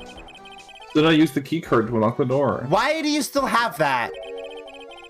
That's probably when he dropped his wallet. Why does he I still don't know, have but that? I still have my key card for my past 2 jobs. So. You know what? I do still have my key card from my last job. That's true. I shouldn't have that. This is you, by the way. Oh, right. When I went to the CEO's office, something was in there. I'm just so used to seeing the black and white and being like, oh, it's flashback, I don't have to voice this. Yeah. Someone? Ah! What? Huh? No! What? Huh? What? And suddenly, they bashed me over the head. Bam! What? That was Luke's silhouette. But... Fuck, we are gonna have to talk to Luke again, aren't we? Was it Kane Bullard that hit you? No. Person ran away while I was still stunned. When I came to my senses, the sight I saw left me speechless. The dead body of the CEO was right there in front of me. I thought I'd die myself. Anyway, I thought I should do something with the body. So that's why you put it in the safe? Yeah, that's right. Hey, Ron, that's fucked up, bro. Hey, Ron, that sucks, dude. I used to be the chief of one of the security teams, so I know how to open it. Hey, Ron, this looks real bad. Okay, and what did you do after that? Well, I got out of there for starters. I was going to set up the security cameras in that building, so I knew how to avoid being spotted by them. Nick! All of a sudden, Mr. Delight kind of sounds like the murderer to me. Yeah? Uh-huh. Please don't say that. He's sus, Ron. He's so sus. They're very kissable lips, though. You know what? He do have very kissable lips. He literally, like, he's very feminine, huh? Like, I legitimately thought he was a woman the first time he appeared on screen. Yeah, and they don't, like... I like that they don't make a huge deal about it either. No, it's just, yeah, it's just... Aside from him being kind of a wimp, like, they don't call attention to the fact that he's kind of feminine. Yeah. That's cool. And Godot even says that he considers him a true man for taking care of his wife. Yeah, exactly. He is a wife guy. That much we can accept. But you know what? There ain't nothing wrong with being a wife guy. Especially when your wife's that wifey. Yeah. Mr. Delight, is it true that 1 year ago you were forced to quit KB Security? How did you? I'm begging you, please don't tell Destiny, please. How have you been keeping this from her for a whole year? How are you making money? How do you... Huh? Don't worry, we haven't told anyone yet. Ooh, thank goodness. No, I mean... But I suppose I'll have to tell her sometime. She'll tell her eventually. Yeah. Why have you been hiding it from her anyway? Destiny would despise me if she ever found out I was living a life of crime. Criminal thief. She'd never forgive me. My marriage would be over. I'd no longer be a wife guy. I'd just be a guy. Okay. So... You know what? Whoa. Whoa. I am hearing weird static from you. Oh, I think it's probably the sink. 1 second. Oh, yeah. That was weird. Okay, so I'm thinking... So right from the start, we kind of assume that Ron is not mask to mask. What if Ron is mask to mask? What if he actually is mask to mask? What if neither of them are mask to mask, actually? Hold on. Wait, but Luke at me admitted to being mask to mask. But maybe he did that so more people would pay attention to him. And also so he would be tried for the theft and not for the murder of Kane Bullard. What is happening in this fucking case? I'm actually very confused.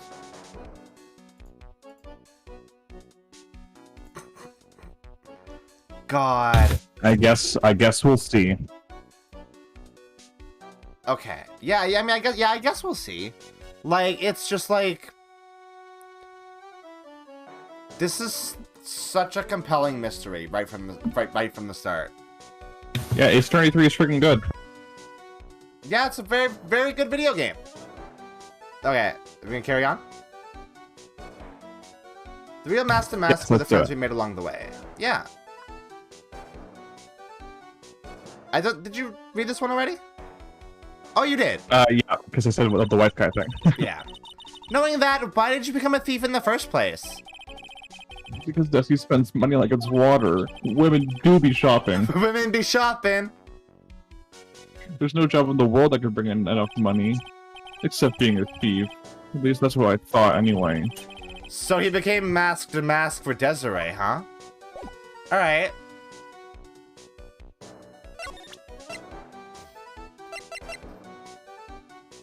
Ask him about the book.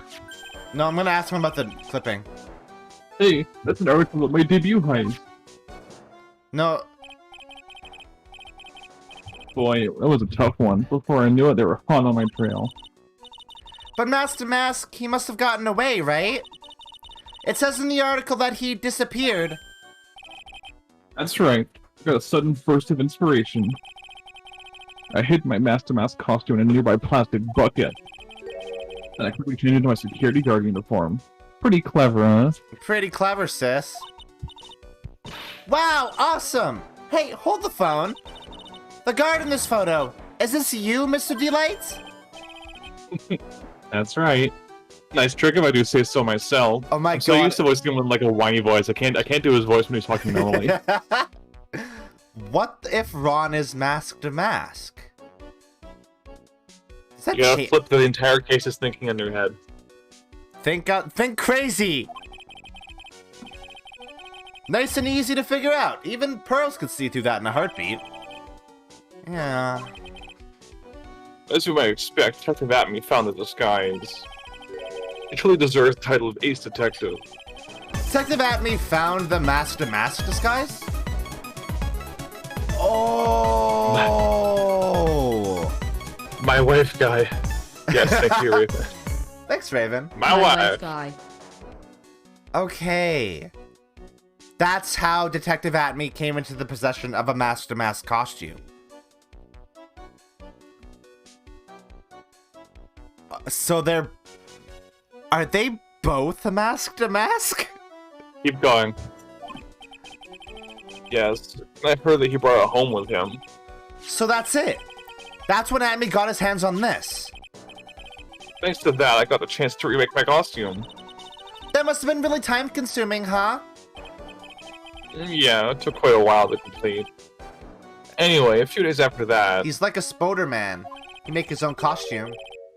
I received the first of the Blackmail Letters. But Blackmail Letters? You got them starting when? Tell me more, now. Hey, calm down. Don't get so worked up. Ooh. That's a track. I don't think we've heard that yet. No, this was the new investigation track for this game. Ooh, I like it. This Blackmail Letter, is this the first one you got? No, of course not. This was the first one I ever called me out to a specific location. So, did you start receiving Blackmail Letters after this incident? Yes, just a few days after the tier of Eminon heist. The first letter, it said, I know you did it. So someone found out about your true identity, just like that? It's not easy being a master thief, you know. I've got proof it was you, so give it up, I wanted to say. So in the end, I had to give up the treasure I went through all that trouble to steal. Is that right? Hey, hang on a second. What do you mean you had to give it up?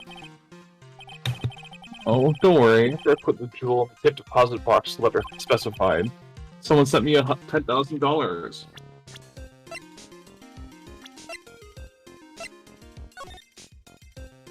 No. No one said anything about me being worried, you know. after that, I started getting the plans in the mail. But plans? What are these plans you're talking about? There were instructions on how to steal a crown or a painting or some other rare treasure. They showed security blind spots, escape routes, and even suggested training methods. So you mean that the one who planned the heists wasn't you? No, it wasn't. I only planned the very first one.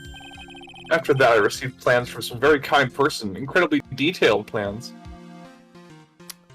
Ron, do you not find that suspicious? It sounds like Mr. Delight is thankful to the person that was blackmailing him.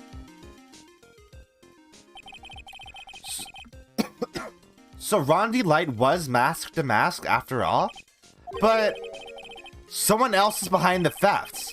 Someone who planned them all out in detail. Ah, okay.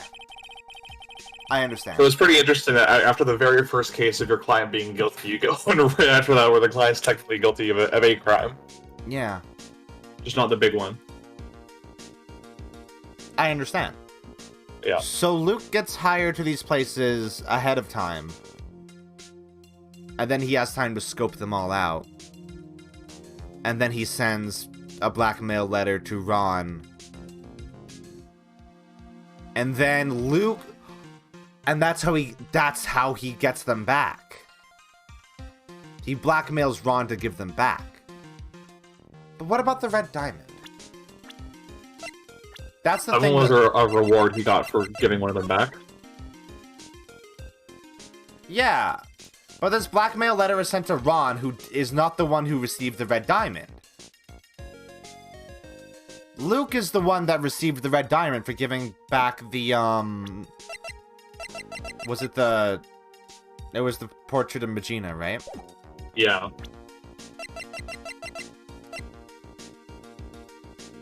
So maybe it's... Maybe it's not Luke that's doing the blackmailing. Maybe...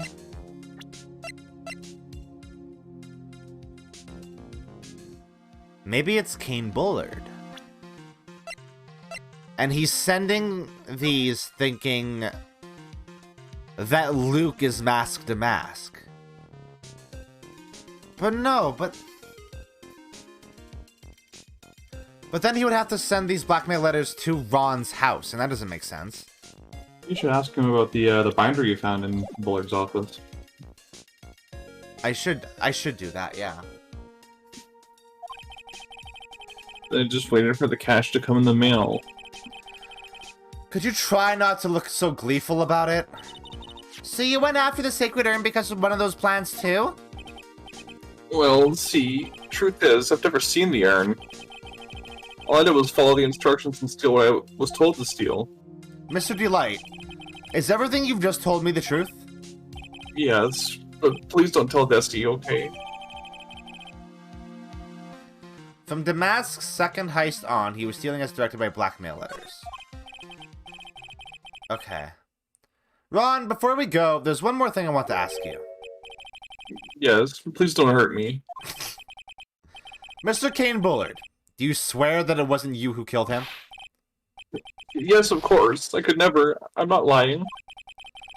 All I did was hide his body in the safe. But then I was afraid they'd discover what I did, so I turned myself in yesterday. Why? Well, if the judge had ruled that I was guilty of robbery, I'd have an alibi, right? I guess so. You're really clever, Mr. Delight. I guess I have no choice but to take Mr. Delight at his word. Oh, that's Pearls. Hey, Pearly! I'm back! Hey, Pearls. So, what have you been up to this whole time?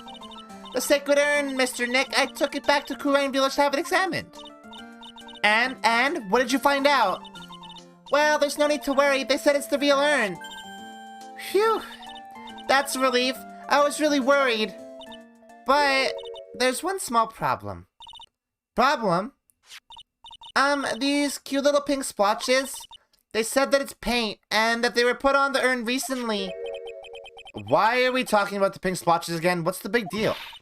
What's the big deal? We've got to find out how they got there. That's the big deal. Yes, Mr. Nick, we've got to find out how they got there. Okay. We'll go find out how they got there. Please don't forget about me. I won't, Ron. Okay, I am gonna ask him about the thing. This list, we found it in the office of the CEO, Mr. Bullard. Hey, this is a list of all the things Master Mass stole. And that's the value of each item listed next to them. $100,000, $150,000. Are you sure that's the value of the stolen items? The numbers seem a little low to me. Even on the black market, the prices should be at least 3 times higher than that. I guess he knows about that stuff because he used to be a security guard. No! We did that out of order, didn't we? Okay. Alright, now you can go back and, break those locks that Adrian has. I'm trying to think of what the deal with that list. That was the wrong place to go. Yeah, we're not gonna get anything here, are we? Are we? No. No. No. I don't think so. We don't think this is relevant right now.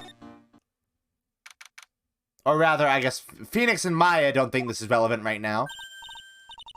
Oh, Pearl, how nice to see you. Hello there. I haven't seen you around lately. What have you been up to? Well, actually, I was having this urn examined. Oh, I see. Maybe if we take another good look at this urn, we can figure out the mystery of what actually happened here. Nick, let's look around one more time. There we go. Now I can look at the paint. It looks to me like it's been dry for several days. There's something suspicious about this paint mark. The bottom left part of it is shaped oddly, and it's shocking pink. I'm glad that they finally pointed. Did they point that out before? Did they point out the little? I can't remember. I don't think they did. This is the same color as the paint splotches on the urn. So then the question is, what's the cause of the odd shape? Let's look around here carefully, Mr. Nick. Well, yeah, what could it possibly be? The statue wasn't where it is now when we first came here, right? Yeah, it was right next to the door, wasn't it? Well, if someone moved it, it was probably masked to mask. Maybe he didn't like being watched by Miss Nagami while he stole the urn. Hey, cut it out. You're giving me the creeps with that kind of talk. What? So it's not that? Oh, the box. Duh. This box. There's something about it that's bothering me. That's the box that the sacred urn was in. It looks like there's some pink paint on it, too. And it's definitely the same color as the stuff on the urn. I think I know how the paint got on it now. Alright, let's investigate again, Nick. I think that's all you need for now. Do you think so? I think so, yeah. I think you can break the locks now.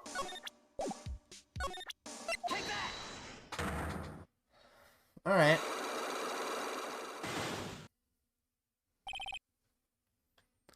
It's just gonna... I feel like this is gonna be really important, actually. Because this has to be the stinger that, like, leads into the trial, right? Yeah. Miss Andrews, do you know anything about the Sacred Urn? Do I know anything? I'm in charge of the entire treasure exhibit. The urn that was submitted before the court today. It's obviously not the same urn as before. Well, that's true. Maybe it isn't the same. It could be a fake. A fake?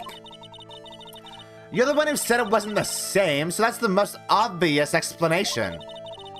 Do you have any evidence that the urn that was submitted at the trial was genuine? How about the fact that it's genuine? Sorry to break it to you, but the urn is the genuine article.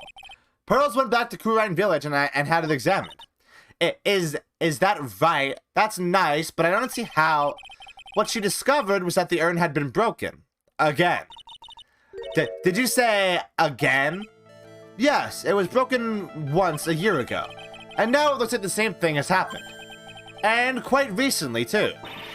Recently? Are you saying that this urn was broken recently? Yes, that's exactly what I'm saying.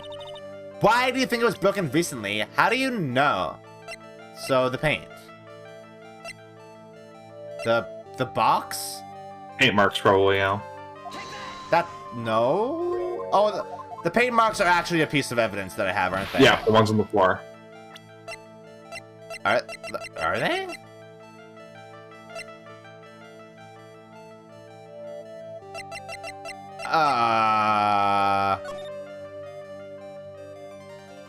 It should be. Dang, maybe you have to investigate it again after you look at the box. Oh, did I fuck up the order of operations? Come on, video games. Come on, video games!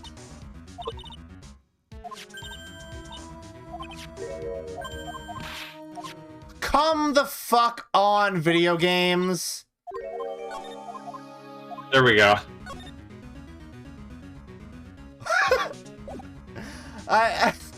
So I initially thought that she had just fucking pieced out.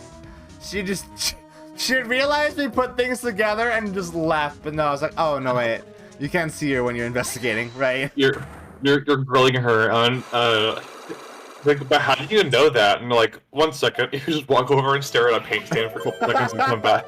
Yeah.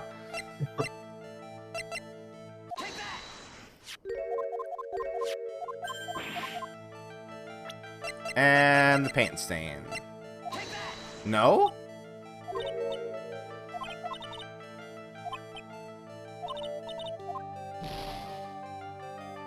Oh no, do the treasure exhibit poster. Do the what? The treasure exhibit poster, because it was made only a few weeks ago, right? Oh.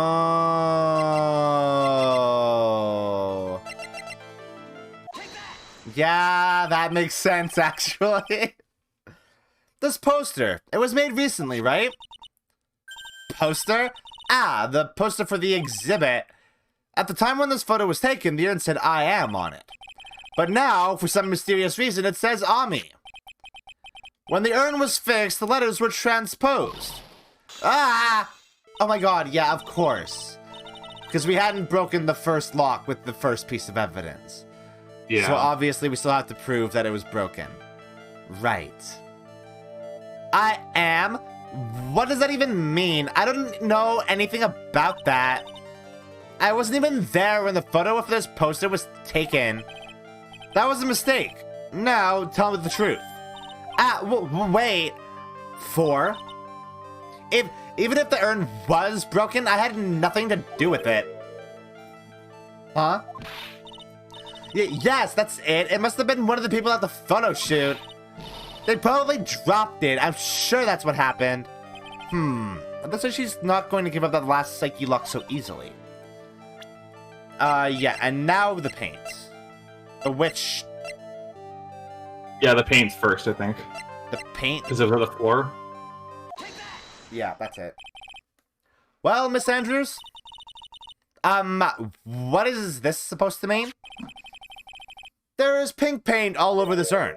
And there's pink paint all over the floor and walls of this basement warehouse. In other words, this urn was broken here. You can't weasel out of this one, Miss Andrews. But... Uh-oh. She's trying to make her escape. But you can get pink paint anywhere. Well, there's none in my office, that's for sure. Well, there is in my room. Liar. And anyway... She got a hot pink bedroom. She has a hot pink bedroom. Oh, that would be good. The paint on the urn and the paint on the floor, there's no proof that it's the same paint. Come on, this is getting ridiculous. And the box. Right? Yep. Yeah. Good job, me. This box. The urn was stored in this, right? Yes, that's right. Well, there's pink paint on this box as well. I think you already know where I'm going with this, don't you? Yes, more or less. The paint on the floor has an odd shape imprinted in it, doesn't it? Yes. If you put this box into the impression in the paint, you can see it fits perfectly. Which means this box was dropped right over there. And that is when the urn was broken. Your name does you justice, Mr. Wright. We fucking do it. But what does that mean? What? I'm so sorry. I was the one who broke the urn. Boy, does this make me feel like some sort of evil school teacher. I'm a terrible person. Not only did I break it, but I tried to hide what I did. Well, that's not so hard to understand, is it, Pearly? No, not at all. I know just how she feels. It happened about 2 weeks ago. Just after the poster photo was taken on the same day the urn arrived here. I thought I'd put it away down here for safekeeping. I was carrying it in the box. Oh, and she tripped on the paint. That's a very cute... That's such a cute CG. That's such a cute CG. It's so The good. look at her face, like she's come so far from the Ice Queen she was 7 months ago. When I tripped on a paint can and lost my balance, the box I was carrying crashed to the ground. I heard a terrible noise and I thought my heart was going to stop. Fearing the worst, I opened the lid of the box and that's when it happened. Oh no. The broken pieces of the urn fell out of the box and landed right in the paint. I was in shock and let out a huge scream. You know what? Bimbo voice for Adrian was a very good choice. I can totally see how that could have happened. Yeah, as clumsy as she is, I'm sure Maya understands. Well, I knew it was the most important treasure of all of Kurine Village. So I tried as hard as I could to fix it. Fortunately, the shards were pretty big. And that's when the I am got changed to Ami. I didn't know how it was originally written. Well, but any sane person fixing it would have assumed it said Ami. Any sane person? Really? Oh, Pearls. She said she wasn't very good at spelling. Anyway, I put the urn into the storeroom and no one had seen it since. Alright, but what does this have to do with anything? But You should check that security photo of Mask to Mask.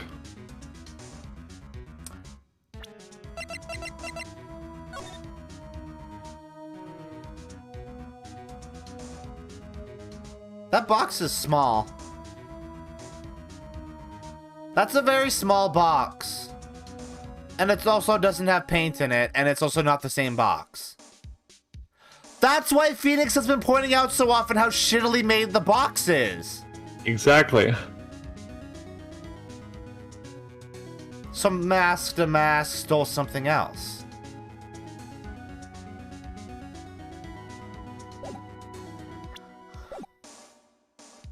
So the vase was not the main target. The box was stolen as cover?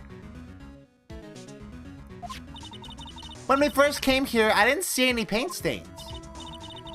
Well, that's because it was so ugly and embarrassing.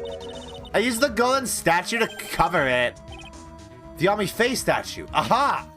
Yeah, because it was there. It was covering all of that when we first came here. The first time that we came down here, it was on the night that the sacred urn was stolen. But Mr. Nick,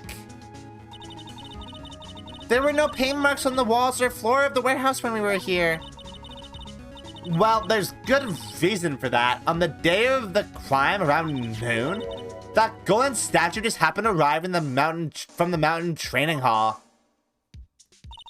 And I realized the statue would be the perfect size for covering up the paint stains.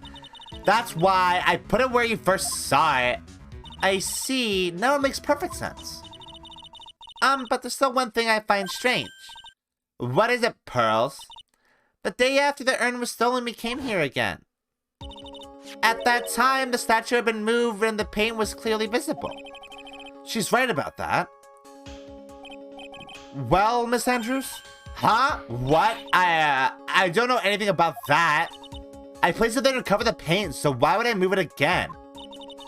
Well then, who was it? Who would have done it and why?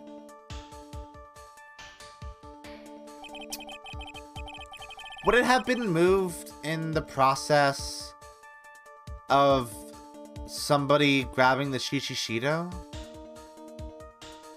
On the day before the theft, the statue was definitely closer to the door.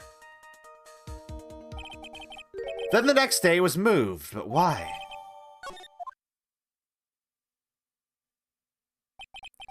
It looks like there's some connection between the sacred urn and the murder case.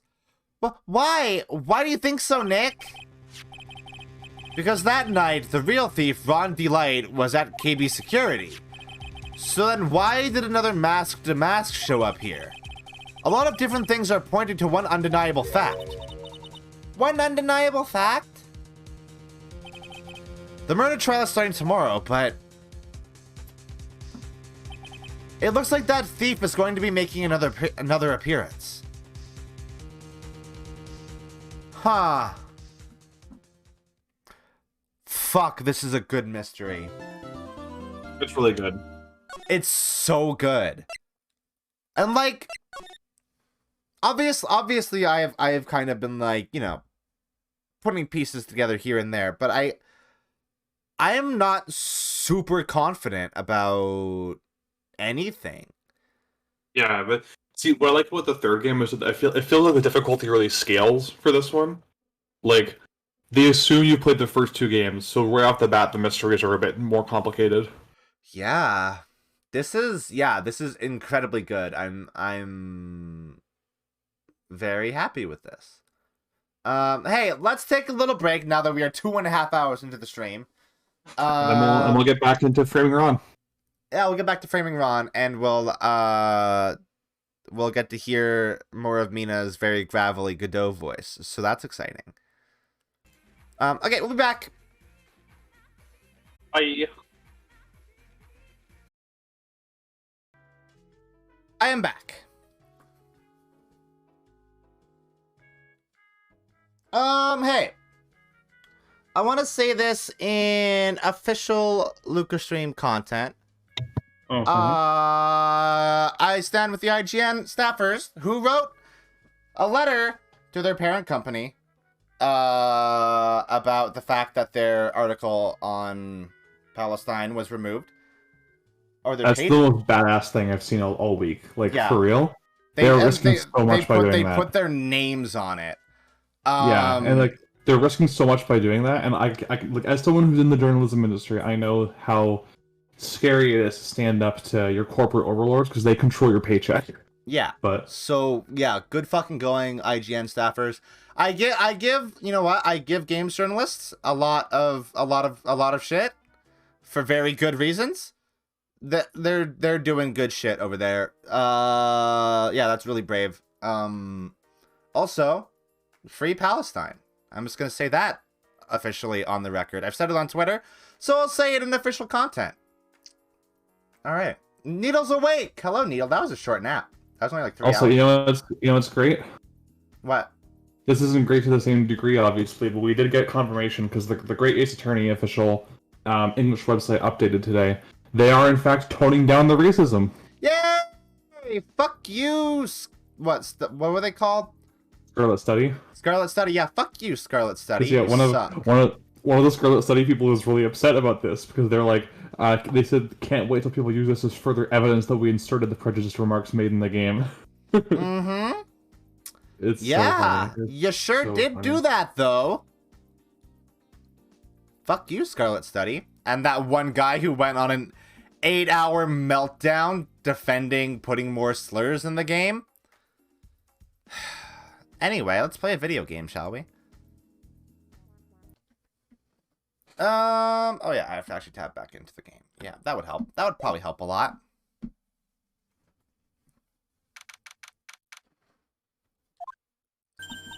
Hey, Nick! What is it this time? You won't believe how many people are here for the trial! Well, it is a murder case. What are you talking about? They're here for the trial next door. Next door? Why don't you know this, Nick? They're having Detective Atmey's trial today. What? But... wait. Wouldn't the trial that we did not be... No, that was Ron's trial. In every single Ace Attorney game, even if you finger someone else for the murder, they have to go through their own trial. Oh, really? Yeah, like, what you do in your trial is just providing evidence for other prosecutors to use in their subsequent trial. Oh. Okay. Are the anti-SJWs crying censorship yet? No.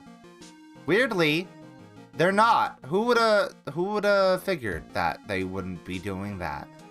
It's almost like they're not free speech warriors or anything. They just want to see teenage girls' panties. Anyway. Anyway. They say they're going to try him as mask to mask. Already? That was fast. Boy, I'd love to see Mask to Mask's trial. No. By the way, where's Pearls? Oh, she went back home. She said she can't neglect her training anymore. I know you don't like me. Pearls has really gotten into her training lately, huh? Yeah, ever since that incident last year. Please, don't ignore me. Why does Ron think we don't like him? Oh, Is Mr. it Delight, criminal? good morning. Because he's a criminal, No yeah, I one guess likes so. me. No one would notice me even if I killed someone. Come on, don't be silly. Wait a sec. You don't mean you're the murderer? No. I'm just a poor thief. No way, that's not right. You can't really. No, a thief can totally be poor. You can be a really bad thief. Also, you could just steal food. You're still a thief if you steal food. You're not making money out of that. You just get to live. Now, let's see. According to Mr. Delight, from his second crime on, he was following a bunch of set plans. Plans that someone had been sending to him to help him commit the heists. Do you really think there's a connection between the thief and the murder, Nick? It's possible, but today's trial is a race against the clock. Huh? How come? Let's just take our time like always. I'm afraid that's not an option. Why? Why is that not an option? You'll see. Oh, so are we also not going to be able to call Luke as a witness? Because he's on trial? Yeah. Wait, but... okay. Sure. Court is now in session for the trial of Mr. Ron Delight. The defense is ready, Your Honor. You're ready. Preparation's the last refuge of the weak. Godot, are you never prepared? I'm Yes. always winging it every day of my life. Okay, settle down, everyone. Let's begin with your opening statement, Mr. Godot. Ugh.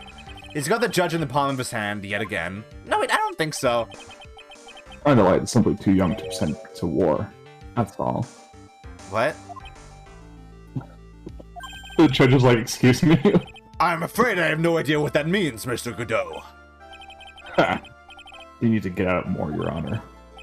Life is war, but that is exactly why you must be more precise in your wording. That's all my statement means. You understand now, right? No. Why is he talking about war? He's just an eccentric weirdo. He's one of those warrior male types. Yeah, but Warrior Mail is incredibly homosexual. Like, it's incredibly gay. The original, like, Warrior Mail, like, Tumblr account, that was a very gay account. Yeah, I was talking more about like warrior male culture. That's like, you know, men evolved to be Ghostbusters and women evolved to make Etsy stores. That's a real thing that somebody said. It Wait, was, wasn't that fucking... The Davis Rainey. Yeah, like women bleed on the birthing beds. Yeah. Fuck. Our own national pride and joy. God. Is he Canadian? He's from Vancouver, I think. Oh, I hate that. I guess we also have Jordan Peterson, don't we? Yep, and a few others as well. Sorry, everyone. Ted Cruz. Don't let anyone ever tell you that Canada isn't racist. We've got so many racists in Canada. Yeah, Ted Cruz was born in Calgary. I learned that on stream. Sorry, guys. Yes, well then, let me briefly summarize the details of this case. We're sorry, women. Wow, the judge is taking charge like he knows what's going on for a change.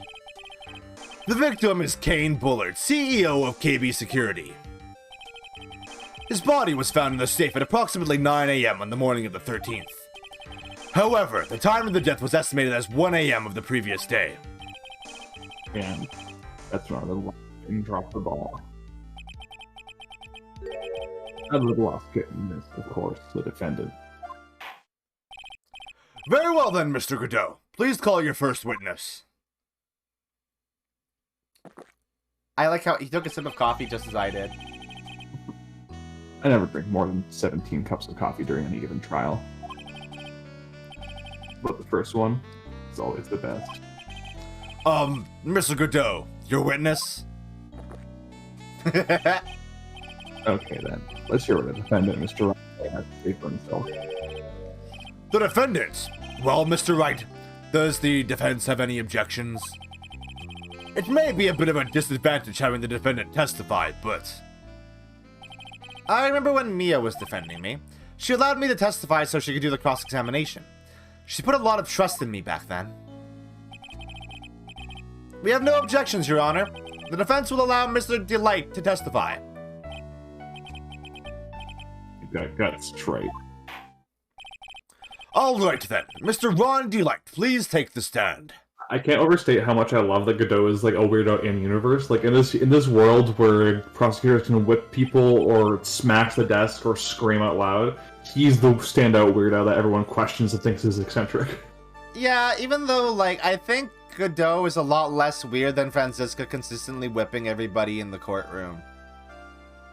Like, so he's not intimidating in the same way. Like, she was weird, but she got people to respect her through violence. He's just weird. Yeah, that's a good point. He is just kind of a weirdo. He talks weird, he dresses weird, he acts weird. Yeah, that's fair. The earrings are like vintage NSYNC, circa 2003. They very are, yeah. What is up with the visor? I still don't get that. What is up with that? What is that? Jordy LaForge. He's Jordy LaForge. You did it, didn't you? What? Yes. What? No. That's not true. For a moment there, I thought we'd set the record for the shortest trial ever. Well, Mr. Delight already looks plenty guilty with that face he's making. And once he opens his big mouth, he'll probably put the last nail in his own coffin. Very well. Now then, can you tell me something? If you didn't kill Bullard, why did you go to Katie's security? Well, I kind of hard to say. Boy, I wish I could. Now then, let's hear some testimony about what happened. This poor boy. I almost feel bad for him. I almost feel bad that we're going to find him guilty today. And that evening, around 1 a.m., I went to see Mr. Bullard in his office at KB Security. The Blackmail Letter I got, it ordered me to go there. I've been working for KB Security until a year ago, so I knew where his office was. Oh, that's it? 1 a.m., the exact time the murder took place. We get washed away by the tides of fate. The strong drink it up. Uh-huh. It's bitter today, too. Just like my destiny. What is your deal, sir? You never know that from the way he's chugging it down. Mr. Wright, your cross-examination, if you please. It's like, you keep calling him Jordy, but he's more like Data. Like, he reminds me of the part where Data drinks the thing and goes, "This is terrible, more please." Yeah. Oh, I love Data. 1 a.m., huh? You're absolutely sure about that? Yes, that's what my watch said when I was entering the CEO's office. No. Actually, I'm not really sure. My watch was slow, and my internal clock was also a bit... 1 a.m. That's the exact time the victim, Mr. Bullard, was murdered, correct? It's too late for a coffee date, that's for sure. I don't think so. I disagree, Godot. Oops. What am I doing? It ordered you there? The first time I got in a blackmail letter ordered me to go somewhere. Does that mean you've gotten other blackmail letters then? Oh, of course. It's Yeah. things like steal this or take that. Why don't you save those for later, Mr. Delight? Please don't say any more. Now, what should I do? I'll press harder. So, what did the blackmail letter in question say? It said to bring $50,000. Money, yeah. Perfect motive for committing murder. Oh, but wait. I never intended to pay the money anyway. Oh, is that right? After all, you have nothing to hold over my head. I have nothing to be afraid of. An important point indeed. Witness, let's have that added to your testimony. Yes, sir. That's not true. A muddy mud skipper in outer space has a better chance of surviving than I do.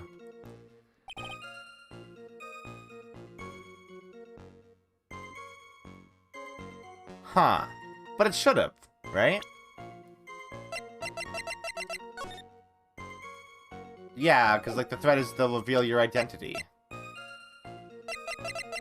Oh my god, are we gonna have to prove that he's masked to mask? After working so hard last time to prove that he's not? Just what were you being blackmailed about anyway? The blackmail letter said if you don't want your identity revealed, correct? I'm sure it was referring to the whole mask-to-mask thing. But I wasn't worried. Mr. Bullard didn't have anything on me. He didn't. Anyway, I don't care what anyone says about me. Just as long as Desi believes in me. You're such a wife guy. So that's why Mr. Light didn't believe he was masked to mask. That's why I knew they were just hollow threats. Okay. So he said that Bullard had nothing on him. Yep, press this just in case, though. Yeah, I'm just... Oh, wait. But... can I use the list? I don't think you can use it here, because it's just a list. Like, there's nothing that ties into that. We didn't take the whole, like, dossier of info on him. You used to be a security chief for KB Security, correct? Yes, that's right. A security chief, you! And yet, a year ago, you were fired without notice. Revenge for an old grudge. Perfect motive for murder, wouldn't you say?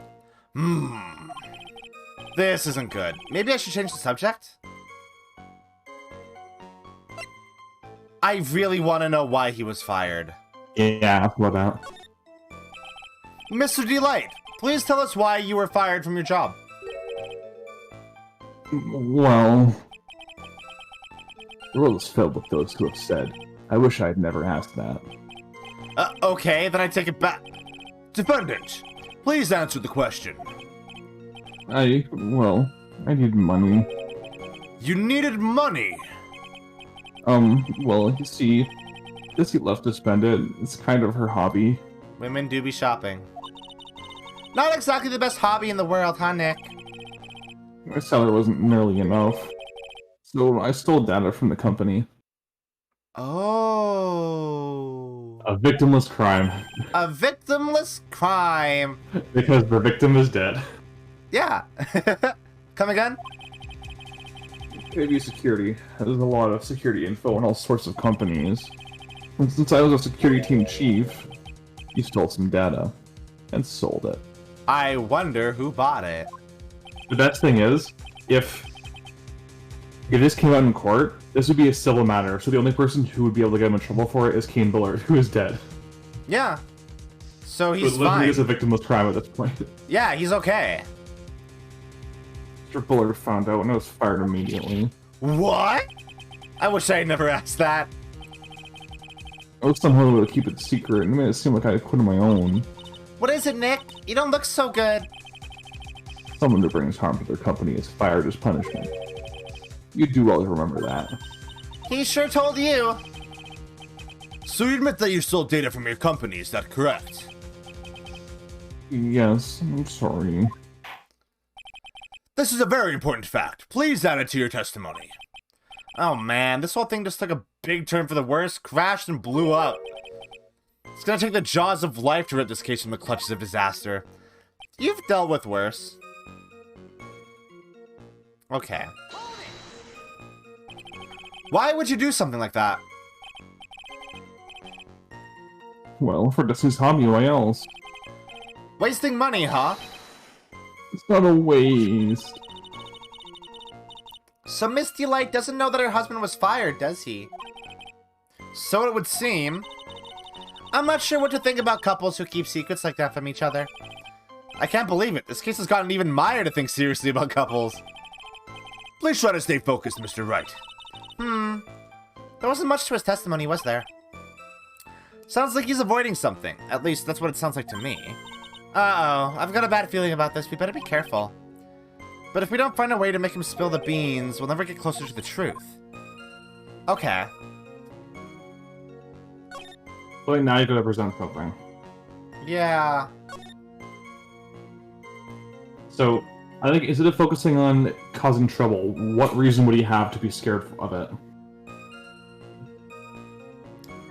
What reason would he have to be scared of it? But he had the money, but he couldn't afford to have his identity revealed. Why is that? He couldn't afford to have his identity revealed.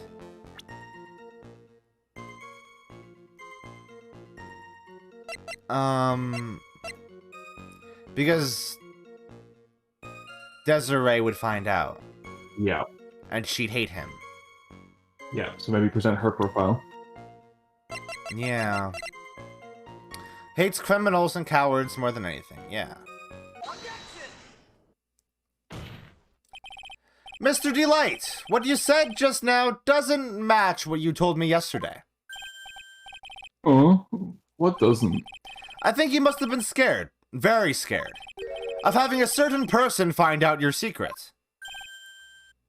Well, I don't know why that was so funny to me. A certain person. cartoon gulps are funny. Yeah, they're very funny. Miss Desiree Delight, the defendant's wife. Wow, but listen to me, my Desi, jeez. Looks like if I just sit back and relax, the fun would end before it truly begins. Gah, Godot! Yes, we know. It was all your wife's fault. What do you mean? Mr. Delight stole company data to pay for his wife's spending habit, for which he was fired. Unable to face his wife, someone uses their little secret to blackmail him. And that's how this murder came about. Good theory. Yeah, it's like, for the first time in the entire series, the prosecution has a pretty compelling case. Yeah, no, that's very compelling.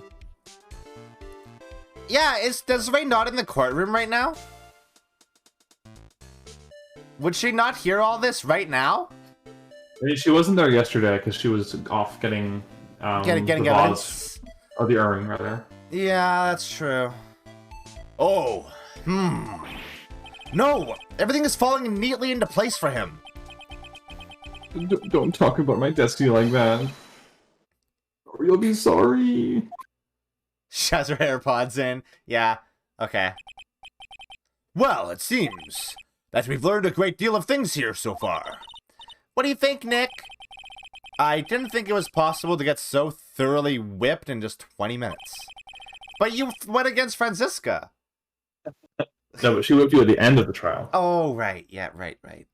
Clearly there was sufficient motive for murder. He stole data for his wife and he killed to protect his secret. A family man who cared just a little too much. Lord, it was clear. Let's move on. Ugh.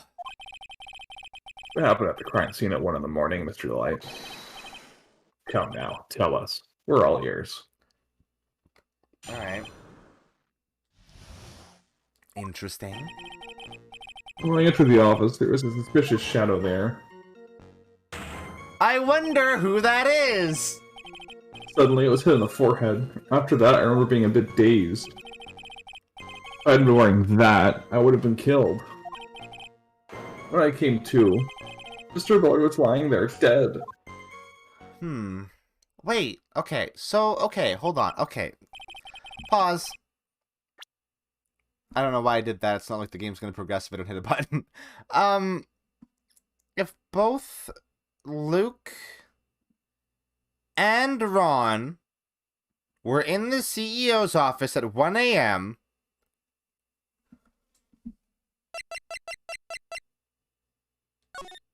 Then who the fuck is this? Luke cannot possibly be in two places at once. But who gave you that?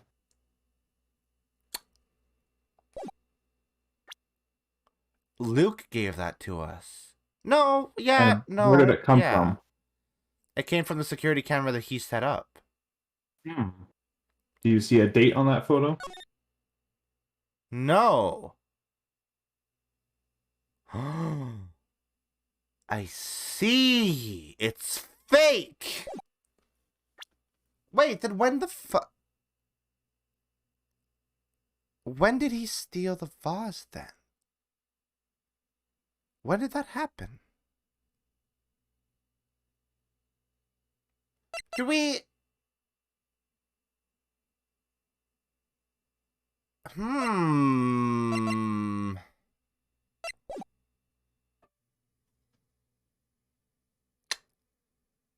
Yeah, it's just like Cookie says. Cookie, Once you did you figure just out quote what the can't be. X-Files at me? No, that's Sherlock Holmes. Is that Or, sorry, Sherlock Holmes? Oh. Classic Sherlock. The first time I heard that said was Mulder in an episode of the X-Files. That's funny. Okay. So it's fake. That photo, I mean, it's not fake. It's just not taken on the day that Luke told us that it was. So then, but then when was the vase actually stolen?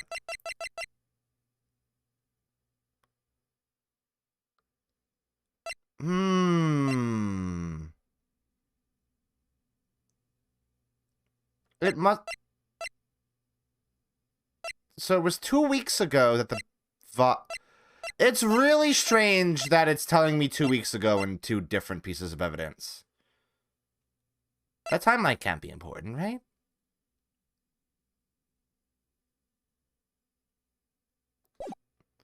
No. Because that was before Luke was on the case. Wait, no, it's not. That was before they got the calling card. Yeah. That doesn't mean anything to me. I don't think that's helpful information. I see. Suddenly hit on the forehead, huh? I really love hearing your theorizing, though. It brings me back to playing these games for the first time. Yeah, I'm just like... So I mean, the game is telling us that Luke did this murder, basically, right? We can very clearly see his fucking silhouette. We know that it's Luke that has done this. Which means we now have to disprove everything that we proved in the previous day of the trial. And there are still pieces here that I don't quite understand. But I think my theory of Kane Bullard being the one doing the blackmail is fairly sound, but no, that doesn't make sense either. Because he would have to send the blackmail to Ron's house. So he... I'm so confused. The red diamond thing is so confusing to me. That's the one piece of this that prevents me from actually being able to form like a full cohesive theory. I think the gap in your reasoning here is you're assuming it was sent to Ron first. Yeah, that's the thing. But like, so the reason I'm thinking that this was sent to Ron first is because Ron has received multiple blackmail letters. I guess it doesn't necessarily mean that this blackmail letter was meant for Ron, especially if there's evidence in the letter that disproves that, because Luke is the one with the red diamond, right?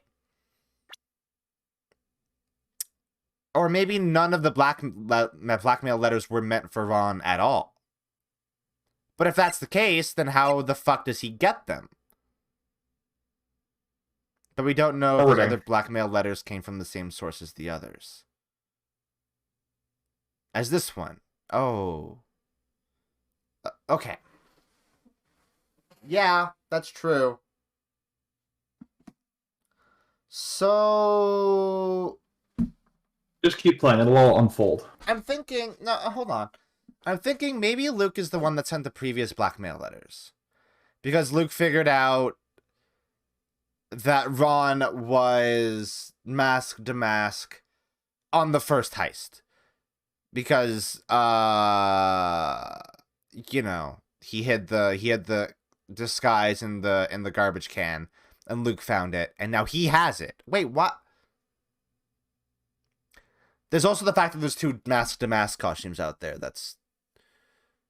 But Luke wore that one in that photo that he doctored to make. He wants to be found guilty of the robbery. So he can't be tried for the murder.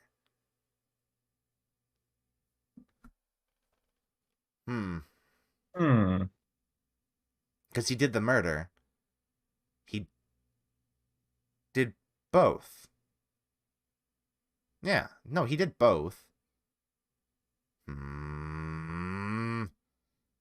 Thinking.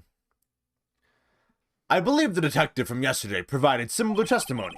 He said that mask to mask struck him on the head from behind. Of course, since Atme turned out to be the culprit himself, that was all a lie. That's like his catchphrase. Huh? Every time Godot was like about to mock someone, he always goes, "Ha." Oh yeah, it's very good. No one's gonna believe a pathetic lie like that. What are you saying? I really was attacked. We'll find out if what you say is true or not during the cross-examination. Got that, Mr. Trey. Don't go easy just because he's your client. I never do. By any speed any time that you are, I'll treat you to another cup of my special blend. You don't need to worry about that, Mr. Godot. I have faith in Ron. I know he didn't do it. Whoa, fucking news to me, Phoenix. What was all that about earlier then, Phoenix? No, I know what was up with that. He was just... He has doubts now. He's a cynic. Matt fucked him up. Also, his client is guilty of things. Yeah. This is facts. He did do some heists. Would he be able to get off of those because they were coerced? Well, do you know what the law called double jeopardy means? No. It means that once someone has been tried for a crime, whether it's ruled one way or another, they can't be retried for that same crime. Unless substantial new evidence comes out that implicates them. So Matt, at this present moment, cannot be tried for the theft of the urn. Or the mask heist at all. Yeah, because them. Ron was already cleared for grand larceny, unless they found new evidence that substantially linked him to the crime, he would not be pronounced guilty of that crime. And I don't think we have done this. We do not have this evidence. So Ron's good. He's fine. Ron's good for now, yeah. He's technically good on a technicality. He did do these things. But Yeah, I will say they were coerced. It was a law created to, it's kind of a legal loophole, but it was created to stop the police from harassing people. Yeah, that makes sense. Because they love to do that. They had a pretty bad habit of, even after someone was found innocent for a crime, like repeatedly harassing them and trying to get them retried for it. See, now they just do it different ways. Like shooting people. I mean, they always did that. Now they just have one fewer tool in their toolbox. Yeah, I guess so. Who was this suspicious shadow? There were 1,000 me, and even one knew. I'd tell you, trust me. That's a weird phrase. His dodging all of our questions is not helping us with this case. Okay. Then, how was the victim Mr. Bullard at that time? What do you mean, how was he? Was he already dead? Was he still alive? Maybe he was the one who... Oh. Maybe he was the one who hit you in the first place. That's a good question. What do you think, Mr. Wright? Forget it. Okay. Your forehead. Yes, I was hit in the forehead as soon as I entered the room. It was an amazingly fast and powerful attack. Do you remember anything about who hit you? Well, like I said, it was a fast and powerful hit. So I think it was a little dazed for a while. I don't think Mr. Delight even grasped what you were asking. Yeah, I'd like to show him a fast and powerful attack myself. Maybe that would knock some sense back into him. That gif of Phoenix decking Edgeworth in the face so hard that he ragdolls.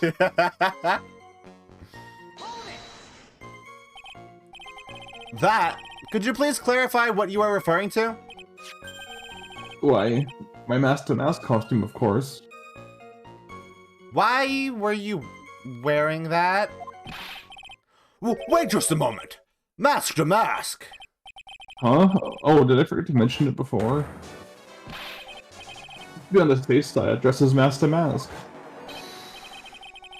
And then I descended upon the office of the office of the CEO of KB Security. What? Nick, did you know about this? He never told me this. I don't recall him ever mentioning it to me either. Even I didn't know that. He's a little friend that does love to keep secrets. I'm sorry, I just never had a chance to mention it up until now. Wait. That's not right. You know, sometimes things just slip your mind. Ha! My 6th cup of coffee is staring up at me coldly. He's already had 6? Yeah, he's putting them away. Holy shit! Got a bladder of steel. Yeah, he never takes a pee break. His stomach is the size of a walnut to make room for his gigantic, like, bagpipe-sized bladder. Oh no, that's so gross. At any rate, we can't ignore this new piece of information. Witness, please correct your testimony.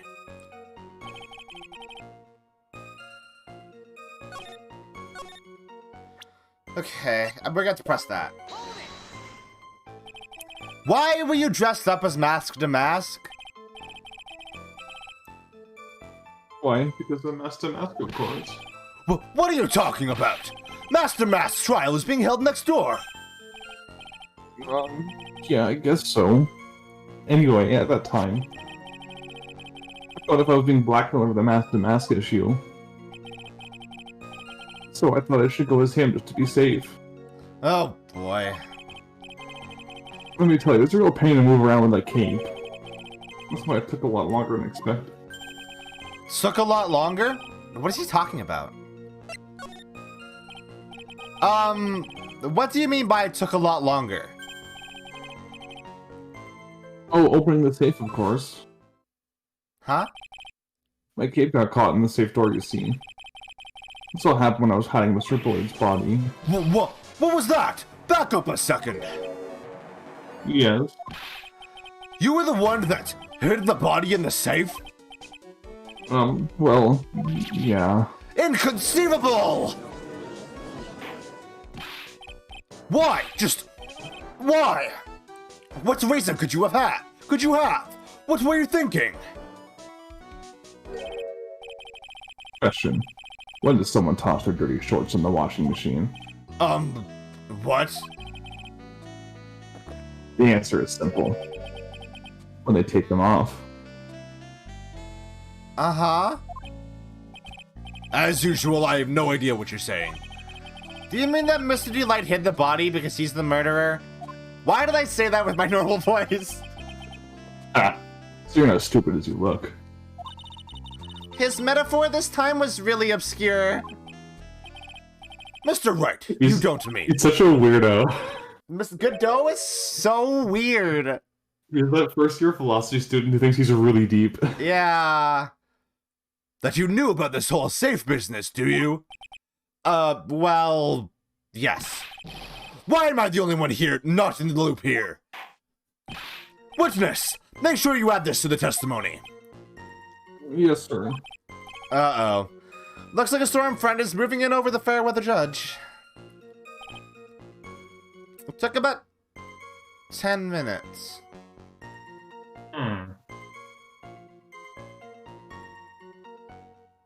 That don't match up with the timeline, now do it. Does it not?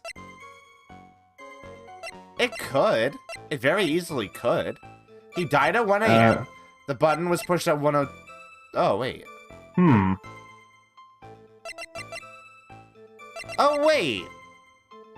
Maybe we should present that.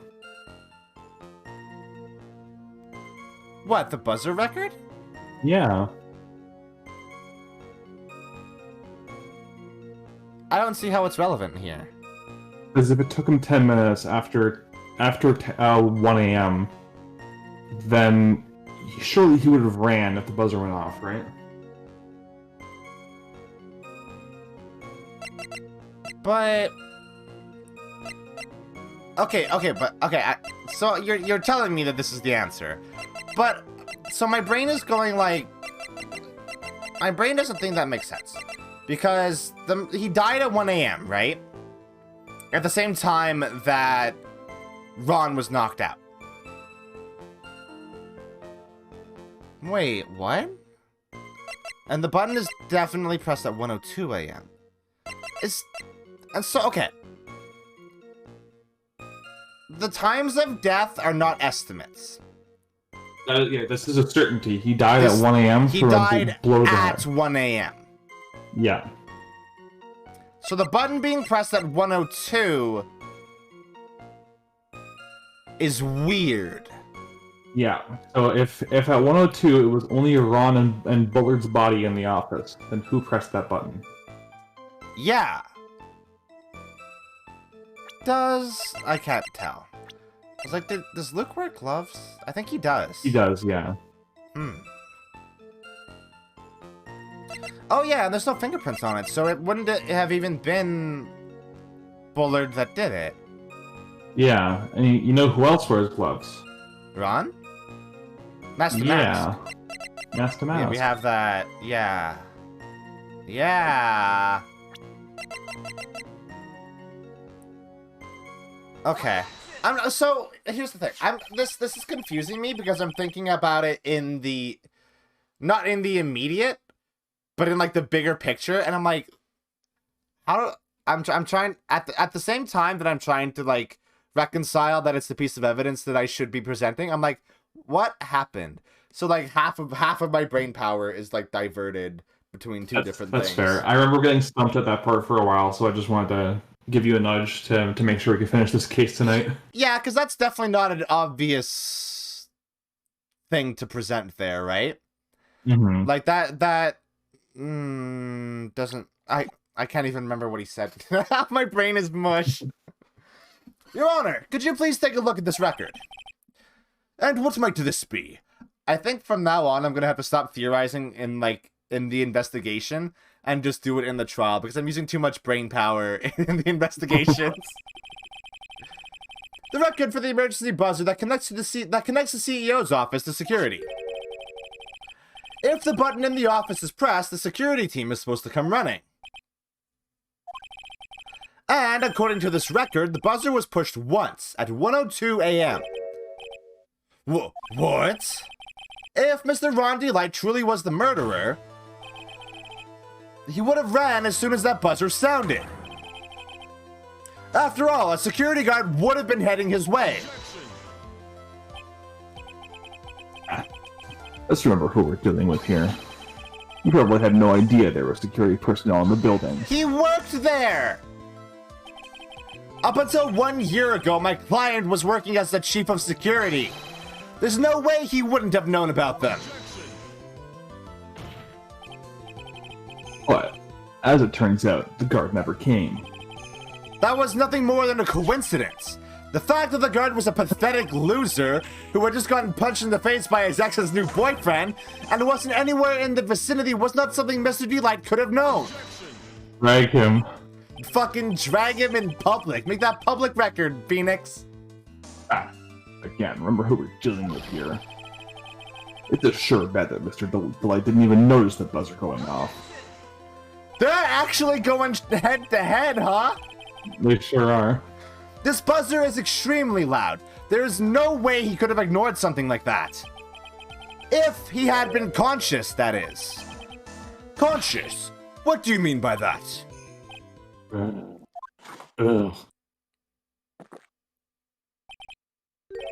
Fine. Let's hear your theory. Thank you. Recall the defendant's testimony. The moment he entered the victim's office, someone attacked him. Mr. Delight said he felt dazed. I'm willing to wager that he was knocked unconscious for at least a few minutes. Unconscious? So he fainted. That's why Mr. Delight didn't know that the buzzer had sounded. And that's why he thought he had time to hide the body.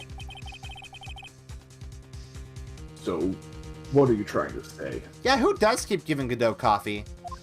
Dick? He just slides across the table with his mind power. Summons it.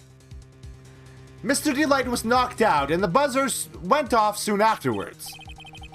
Now, unless my client was able to hit the buzzer while he was unconscious, it can only mean that there was another person in that room. That's right, whoever it was, they knocked out Ron Delight and then pressed the buzzer. Order! Order in the court! Mr. Wright, this is... This is preposterous. It was this kid. Ron Delight, the one who killed Kane Bullard. I wonder how Godot is going to take losing. Then who pressed the buzzer? It was the victim, of course. He pressed the buzzer when the defendant attacked him. He didn't die right away. He must have held on long enough to push that button. Ah! So Kane Bullard sounded the buzzer himself. What is your opinion of this, Mr. Wright? I need to prove that the real criminal was there at the scene, but how? Can I prove that it wasn't Kane Bullard who sounded the buzzer? Yes. Yes, we can. The defense's opinion is this, Your Honor. This piece of evidence proves that it wasn't the victim who sounded the buzzer.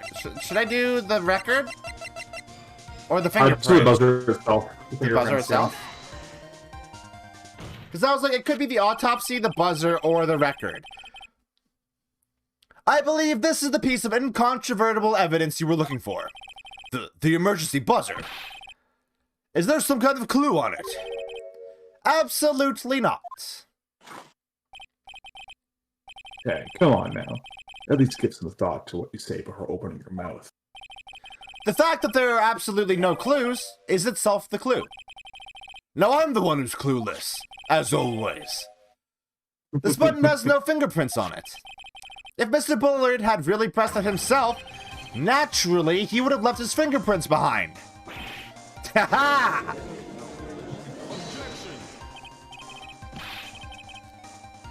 Ron Delight walked them off.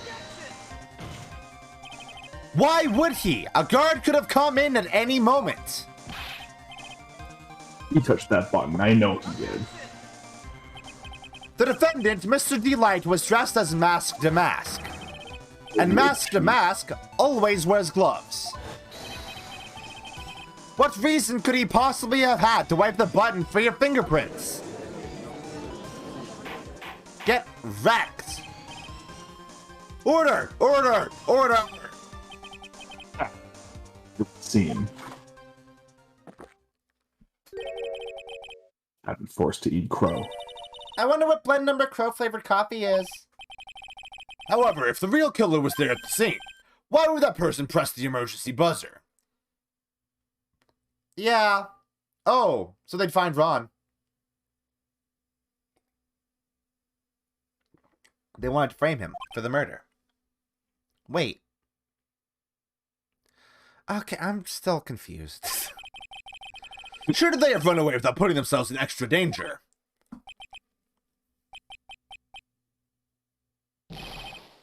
What's with this awkward silence all of a sudden? It looks like you're fresh out of parlor tricks. They're on to you, Nick! Just give me a minute to collect my thoughts. The real culprit killed Mr. Bullard at around 1 a.m. And Mr. Delight just happened to waltz in when the murder was taking place, right? The killer clobbered Mr. Delight and then sounded the buzzer. Even though security was supposed to respond right away if the buzzer was pressed. Security was supposed to respond? Time's up, Mr. Wright. Let's hear what you have to say. Very well, then. Oh, you got some guts. I like that in an opponent. Why did the real killer sound the emergency buzzer? So call the security guard. Yeah. Because Mask to Mask would be a perfect scapegoat for this murder. Is it just a coincidence that he... No, it's not. It's definitely not just a coincidence. Did Luke leave that blackmail letter there for Ron?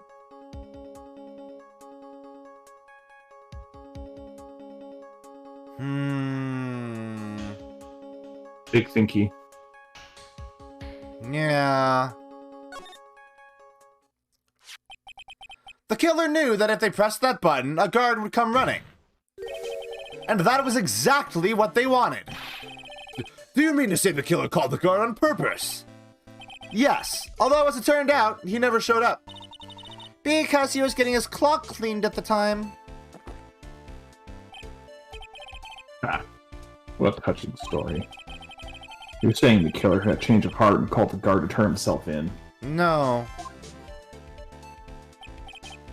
No, I'm not. When that buzzer sounded, there were 3 people in that office. The victim, Kane Bullard, who was already dead.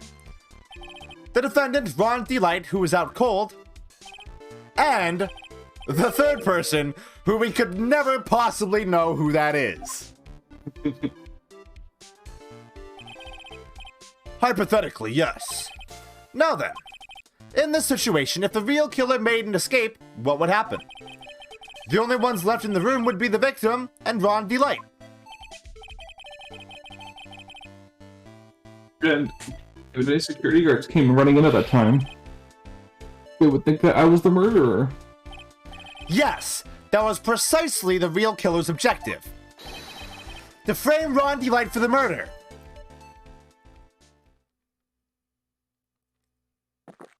So Ron got double framed. I love that he sips just to do that. Yeah, he's such a dramatic idiot. He's such a dramatic idiot. Because, like, the idea of a spit take is that it's spontaneous and that it happens, like, with no intent, right? And he does it. Godot does it on purpose. Oh, it's so good. What an idiot. I love him. Order! Order! Order! It would seem. I've been made to eat my words once again. Actually, you've been made to do a spit take with a cup of coffee. Mr. Wright, who was it? Who was it that tried to frame me? Or, wait a second. I'm the one and only master mouse. Nick, you mean the real killer is... We're going to drag that person in here right now. But who is it? I don't have any solid proof yet, but think about it. The killer knew Mr. Delight's identity, and they also knew that he had been called to KB security that night. So, the killer used him to execute a well-crafted plan to murder Kane Bullard. Now then, let's hear your accusation, Mr. Wright. Who was it that framed Mr. Delight for the murder of Kane Bullard? Okay, oh, I totally have to voice him again. I'm sorry. No, it's fine. He's fun to voice. It's just a lot of energy. It's good. It's a good thing, like, I haven't had to voice him for the entire stream, so I have all this energy saved up for the end. Detective Luka Étoile. He's the one who could have done. He's the only one who could have done it. Ace Detective. Look at me. You mean Master Mask did it? Well, did he nod and then shake his head? Your Honor, the person being tried in the court next to us is not Master Mask at all. He is, in actuality, the true murderer of Kane Bullard. Order! Order! Mr. Wright, explain yourself. Theft and murder. Which is the more serious crime? They're not even close. Murder is the more serious crime, of course. It's a capital crime subject to a capital punishment. Please remember the trial from yesterday, if you would. When Luka Étoile confessed, there was a huge commotion in the courtroom. Of course, a famous detective was masked as, well, mask to mask. Instead of being convicted of murder, he was found guilty of grand larceny. That was his true objective all along. To be found guilty, Mask to Mask had the perfect alibi for when the murder took place. He was stealing the urn at Lordly Taylor. In other words, being found guilty as Mask to Mask was Luka Étoile's airtight, watertight, and unassailable alibi. A guilty verdict as an alibi? But he'd still go to jail, right?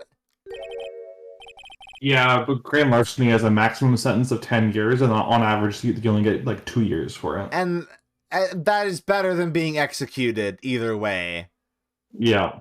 Yeah, that's fair. Like with good behavior, you can be out in less than 2 years for grand larceny. But why did he do all of this? Okay, but here's okay. Okay. But why did he do any of it? What is his motive? Why did he kill Bullard? Because Bullard was blackmailing him. That letter belongs to Luke. It was sent to him by Kane Bullard. Luke gave the letter to Ron to get him to the location where Luke was going to kill Bullard so he could frame Ron for the murder. And then he also set up the heist situation as an alibi so he wouldn't be found guilty of murder and executed. Huge brain. But Kane Bullard has an entire dossier on Mask to Mask, right? What led Kane Bullard to think that Luke was Mask to Mask? That's the one thing that we don't know, I guess. Yeah. And so that data that Ron said that he stole from KB Security, I can only assume that Luke is the one that bought it. And he is the one that was blackmailing Ron. And he was using the security info that he got from Ron to plan these heists. Or maybe he was using his status as a detective to do it? Both? Possibly both? Guess we'll see. For what? Luka Étoile's verdict. It was a pretty simple trial after all. If we're going to stop this trial and stall that one, we need to do it now. Of course. That's assuming you have proof that the detective was the one who committed the murder.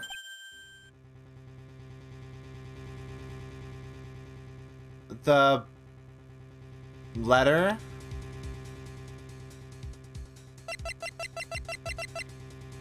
The letter.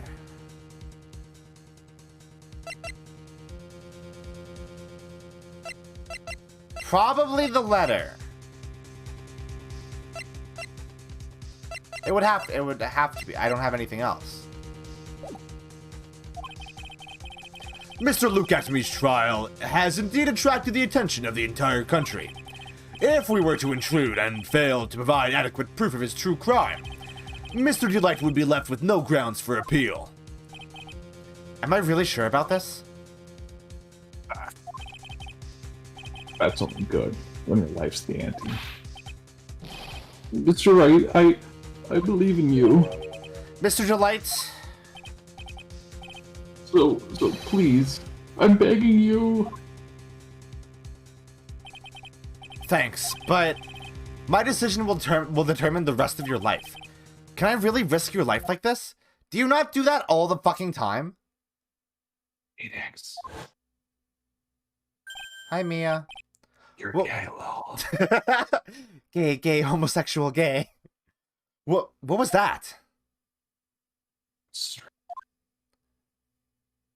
For your client, take the path of trust. ASMR. That voice, it sounds like... Mia! Your Honor! The defense requests an immediate recess. Oh. So that's your answer, huh? Very well. I've decided as well. This court will now take a 20-minute recess. Mr. Wright, when we return, please summon Mr. Luka Étoile to the stand. Yes, Your Honor. Are they actually gonna... No, this is not gonna... What? Hello? Oh, that was very confusing. Well, Sir Detective Attorney. I have to say, Mr. Payne, you performed splendidly. Oh no, Sir Detective Attorney. You were the one who... Oh, who's that? No, who is that? That's the Canadian judge. Alternate universe judge. You gotta voice him with a Canadian accent. No, you have to voice him. I have 2 characters in this scene. Okay, fine. That's enough. This court sees no reason to further prolong this trial, eh? Holy shit, you can do that accent really well, actually. This court finds the defendant Luka Étoile. I've got relatives who are, like, from the Maritimes. That makes sense, yeah. Wait! Don't hand down your verdict yet, please! Well, Sir Lawyer, welcome to my courtroom. Who's this hoser, eh? He literally says hoser! He is the Canadian judge! My name is Phoenix Wright, attorney at law, and I wish to file an accusation against this man, Luka Étoile. Accusation? You accuse Master Mask? That man is not Master Mask. He is just a ruthless murderer. What? Fuck, look at him sweat. You got him on the ropes. He knows he's hosed. Okay, how much trial is there left? There's like 4 testimonies, I think.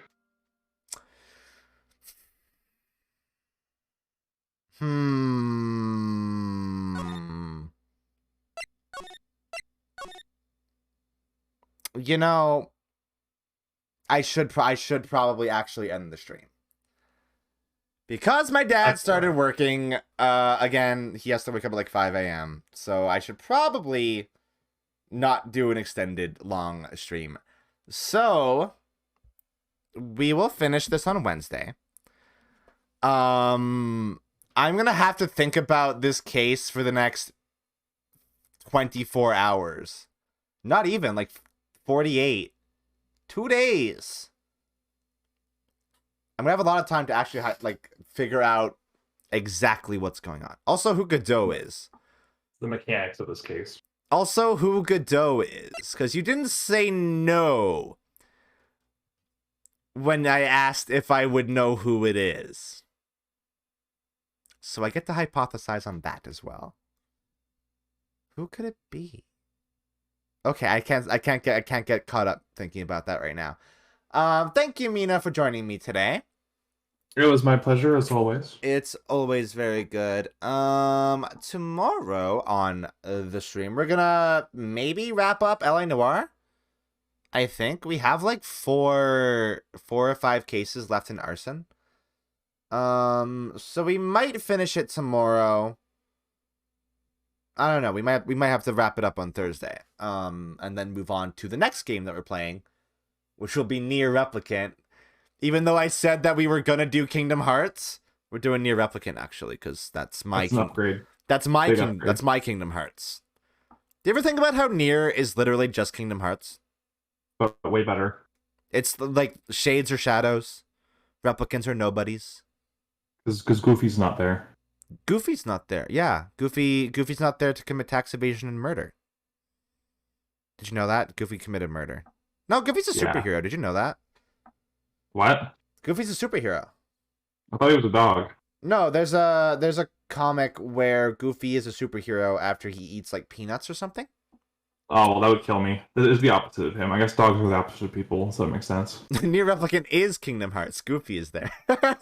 Yeah, it's the same thing. Yeah, I don't know. I can't remember what the comic is called. It's been forever since I read it, but I had one and it was bad. It was not a good comic. That was a weird tangent to end the stream on. Anyway, I love you all. I hope you all have a wonderful morning, afternoon, or night. And as always, a good sleep. Bye, everyone.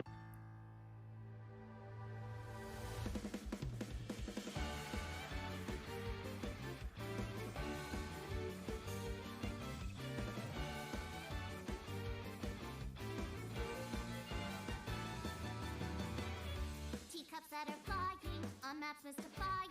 You'll think that I'm lying.